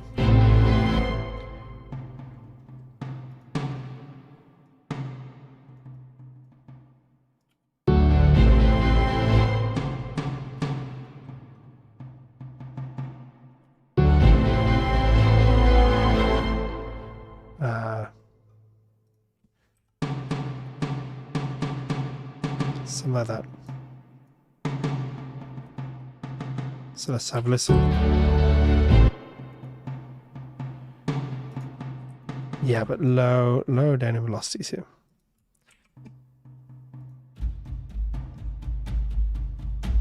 Yeah, that's quite cool.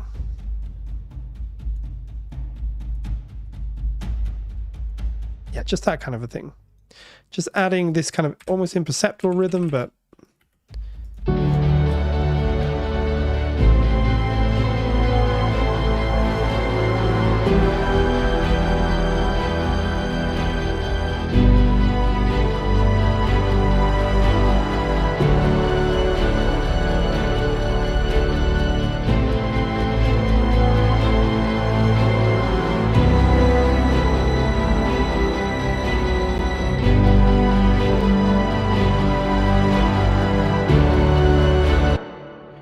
and what we're going to do here is just make sure these downbeats get more intense as we go.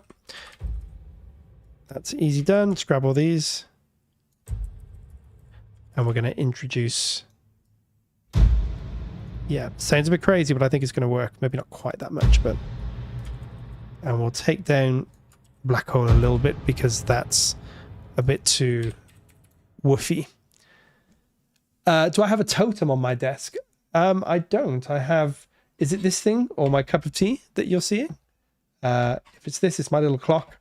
I don't have much on this desk. And then I have cans of various things here that you can't see.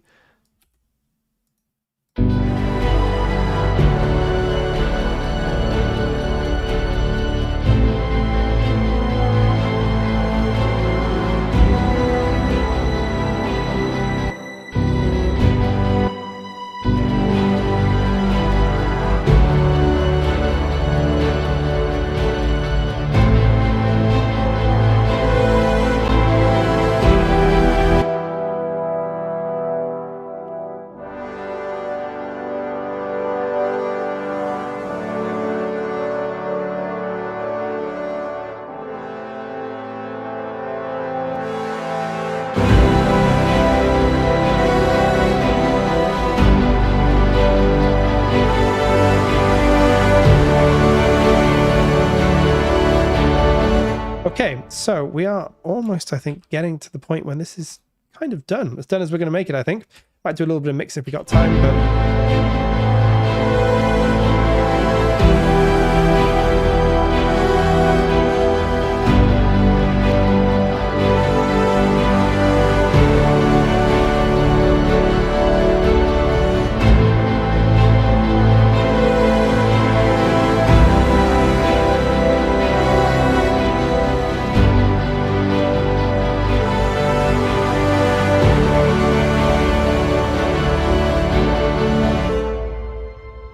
Okay, let's do a few more things. I think cymbals, but like quiet cymbals, not like big because you don't really hear them.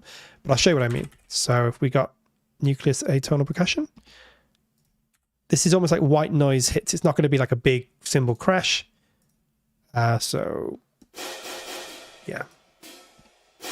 So really quiet in the mix, but just to add at the very end, these nice big white noise splashes. Again, bit of reverb on these, I think. So maybe something like,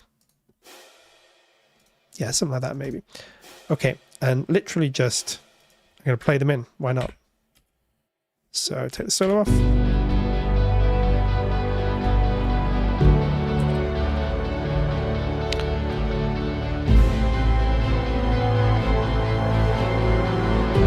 So I'm not going to play the whole thing in because that's going to be boring to watch. But we'll just do that. Copy. Something like that. There we go.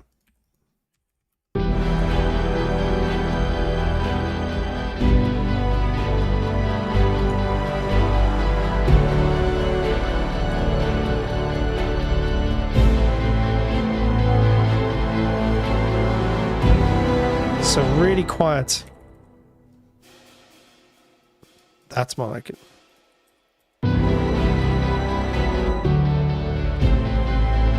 And as we go through, we'll increase the intensity. What MIDI key controller? So I use a what's it called? I don't know what it's called. It's the S88, I think. Mark II, maybe, the native instruments. So it's a full-size keyboard that you guys can kind of see. It's a really nice one, although I don't make full use of it because half it's hidden under my desk. I've also got my Fade, which you can't see. That's my MIDI controller for kind of controlling modulation and stuff most of the time. I use a bit of the S88 as well, but I love having the Fade up here.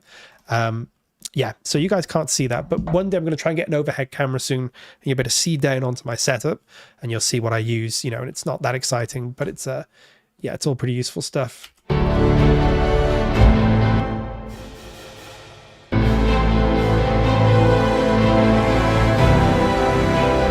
okay, cool. So, what we want to do, this is all just kind of...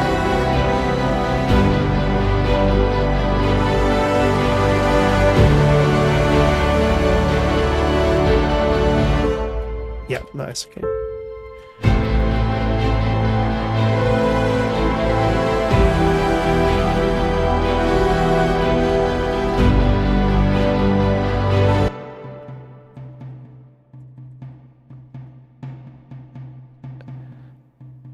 Yeah.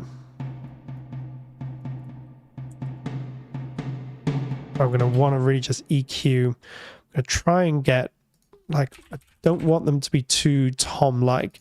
Maybe a filter.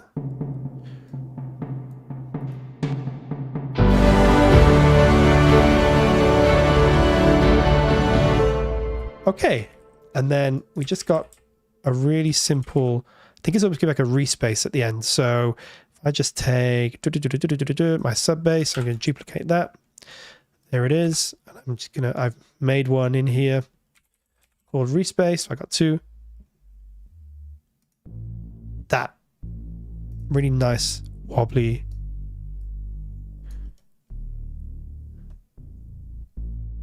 Right at the end, I think we just have a little bit of that. It's really quiet. Something like that. Okay, so let's just add that in. Just take the bass guitar. Is it the bass guitar? No, it isn't, but that's okay. So yeah, just down.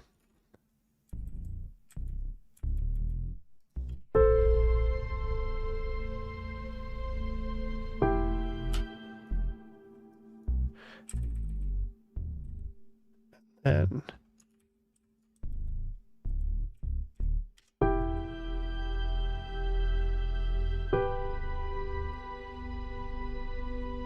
it's actually all going to be an octave up, I think, maybe.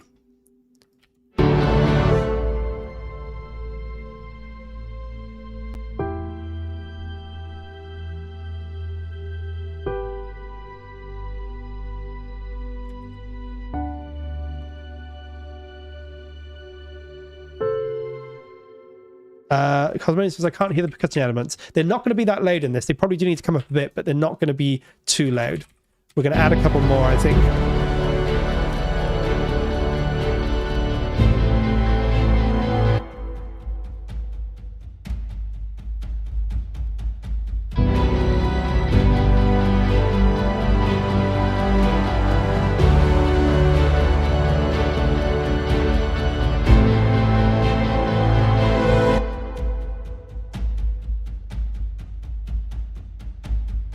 Sure we keep all that roughly the same velocity range, sort of dipping down a bit. We definitely want everything to be coming up. We don't need the bassy elements of these toms. That's a bit much. So that stuff, you might not be able to hear it on headphones, but it's a lot of woofiness sort of.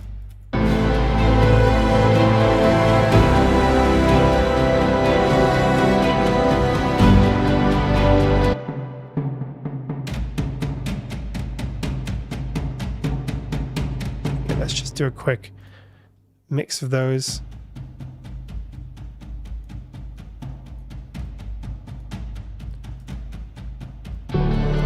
You know what we might use? I don't think they're actually in the original, but these might work.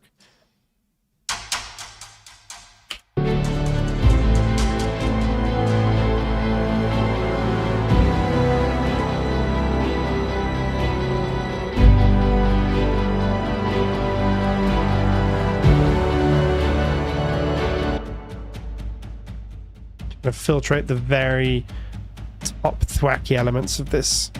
Where's my filter?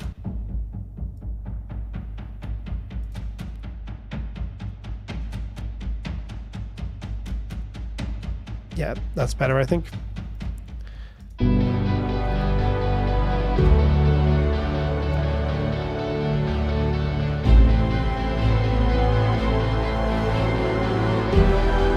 Let's just do a little bit of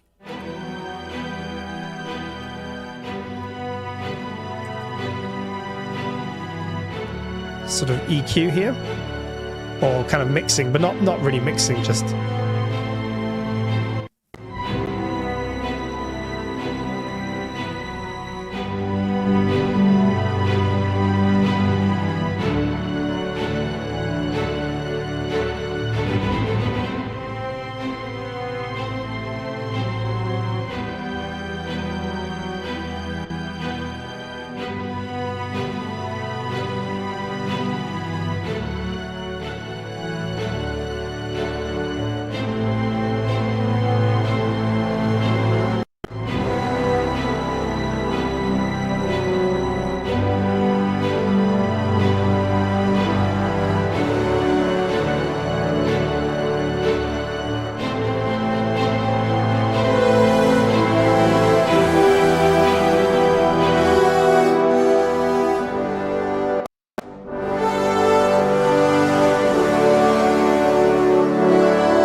to see if that's beefed up things a little bit.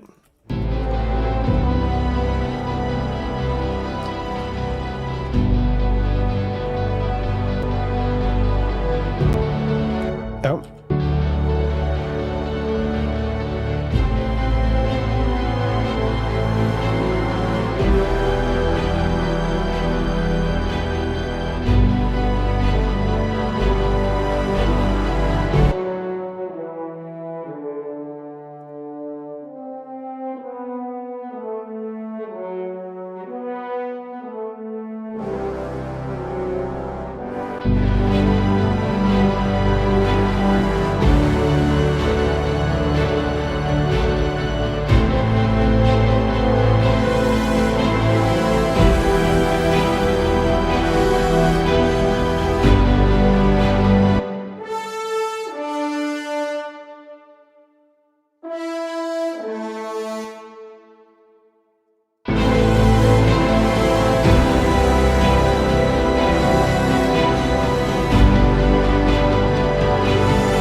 just going to want to not have them come up that much at the end, I don't think.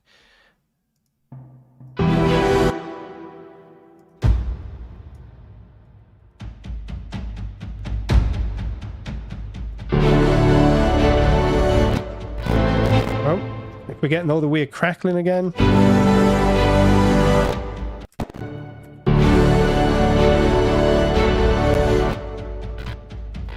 Wow, we're getting drop heads. Look at that.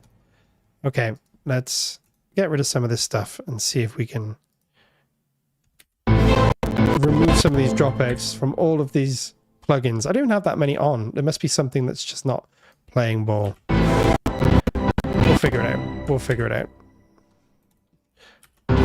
Okay. Let's back and have a quick listen. Maybe we'll just take the C6 off.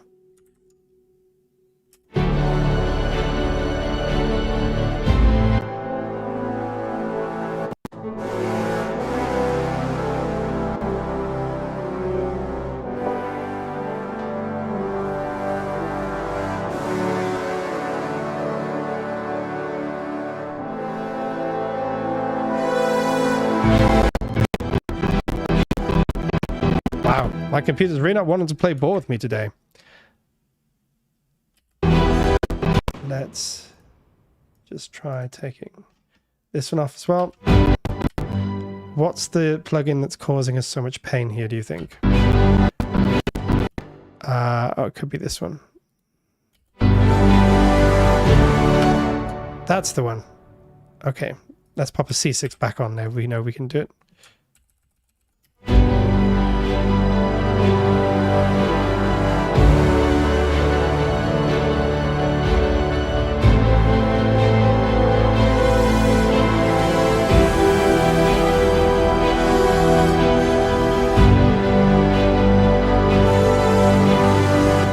Yes, very good point. I have one thing I will show you guys. If you don't do this, you definitely need to do this, is always put a brick wall limiter at the end of your chain. The very last thing, it should actually be on the stereo 8 really, but it's on my master. Just in case, if anything ever goes, boom, that limiter should protect you. And I don't have this particularly loud on here either. I have a separate audio interface that controls the sort of volume to my headphones. But it's a really good point, Cosmodium. You do not want to, ensure that you keep your ears protected. And thank you, Greg. Yes, that's a very good point. Hopefully we've got it sorted now. Okay, should we have a listen to where we got? We're pretty much done with this, I think. There were a few things that we could maybe improve, but that's fine. We're just sort of riffing on this for a couple of hours. I think we got it to a pretty good state. It's definitely not exactly where it should be, but I think it's sort of, 85% of the way, 90% of the way there. So should we listen to the whole thing and then see what we've got for the day?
Cool. That didn't come together so bad. Thank you, David. I'm really glad you liked it. Yeah, it came together quite nicely in the end. I think there's definitely some work that we would do to clean it up a little bit, make it a little bit more punchy. But we did a pretty good job, I think, in a couple of hours of getting it to a state where it's definitely kind of listenable. As I say, very simple track, but really kind of effectively put together. I'll make the MIDI available in the Discord at some point in the next few days, so you guys can dig in and check it out. As I say, it's pretty much all Audio Imperia, apart from a few synth patches. Again, I could make them available too, or walk you guys through how to use those. Yeah, so that was a good, nice, fun retelling of Time, pretty faithfully done in terms of didn't try and change anything too much. And we also went to sort of adding a lot of things to make it more modern, if you like. If you just take the strings and the brass, it sounds nice, but with those synths and guitars and keys,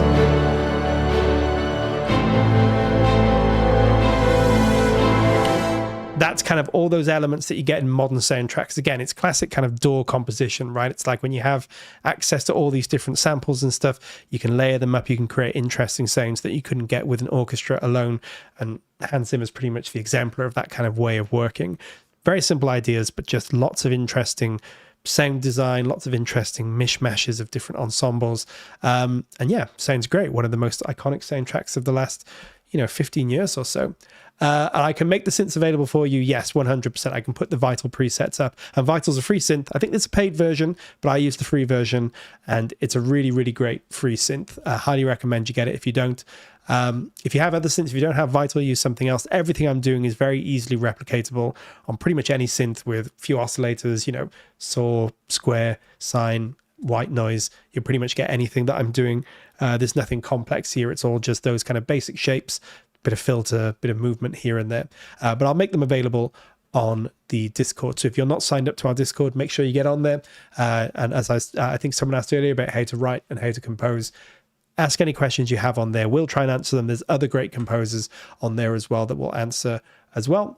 It's just a place where we can all learn from each other and improve, our techniques. And I'm having a lot of fun learning a lot of really cool techniques, hearing a lot of great music, which is really inspiring. So yeah, make sure you get on there too.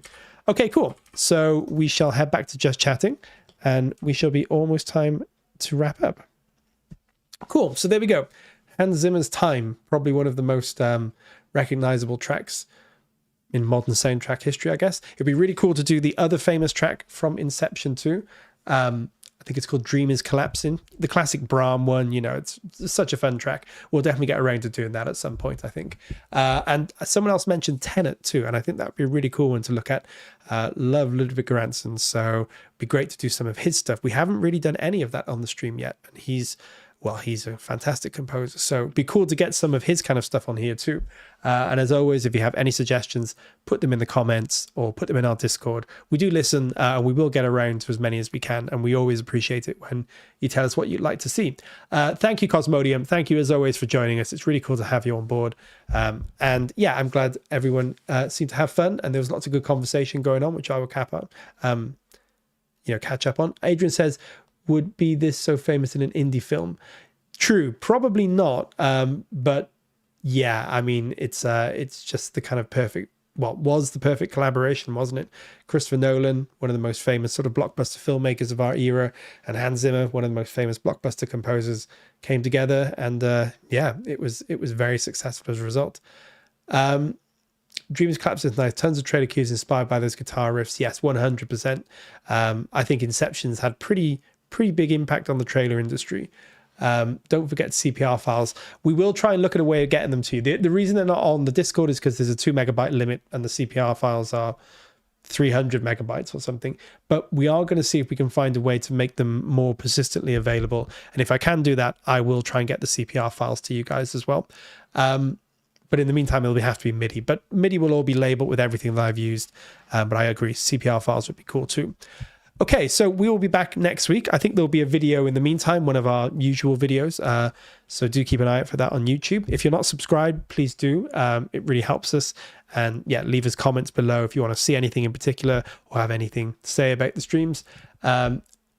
Sakatumi says, yes, Tenet's Rainy Night in Tallinn. Yes, great track. Be cool to do that.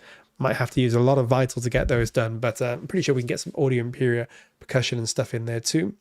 Okay, so yes, we will be back next Tuesday. I'm not 100% sure what we're doing, but I'm sure it'll be fun, and I hope you guys will join me. In the meantime, yeah, whatever you're up to for the rest of the day, have a great day. Happy composing if you're composing.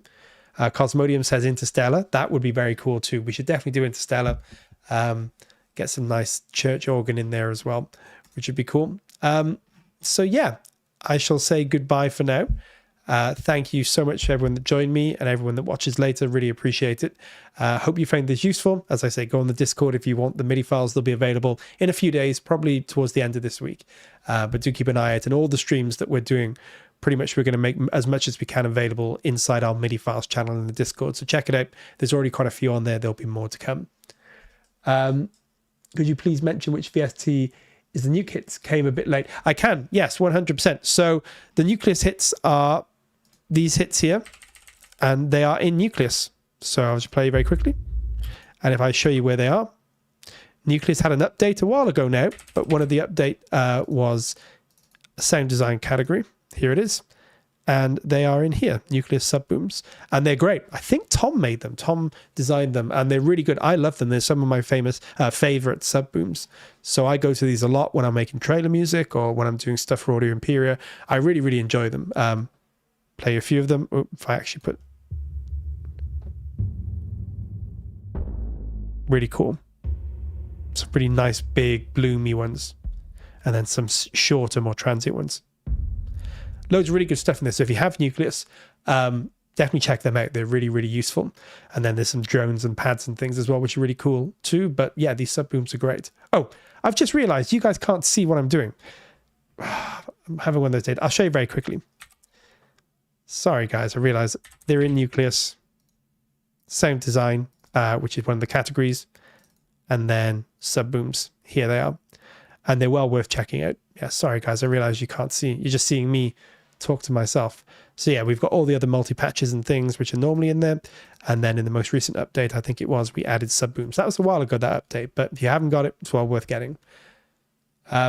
Cool. So it's back to just chatting again. Yeah, so thank you so much. Thank you, Mr. Sakatumi. Thank you, Adrian. Thank you, David, for joining us. That was awesome. And thank you again for last week. That was so cool. If you haven't checked it out, David did a Q&A with us last week. He's one of the top trailer composers, and he let us know all about his workflow, his experience in the industry, how he got in, and all the other questions you guys asked. So if you're remotely interested in the trailer music industry, check that Q&A out from last week. It was incredible, and I'm hoping there's going to be more in the future.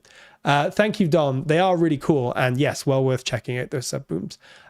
Okay, so I will say goodbye to you all. Thank you very much. Have a great day wherever you are, whatever you're doing, and I hope you'll join me next week. And in the meantime, do chat to us in the comments.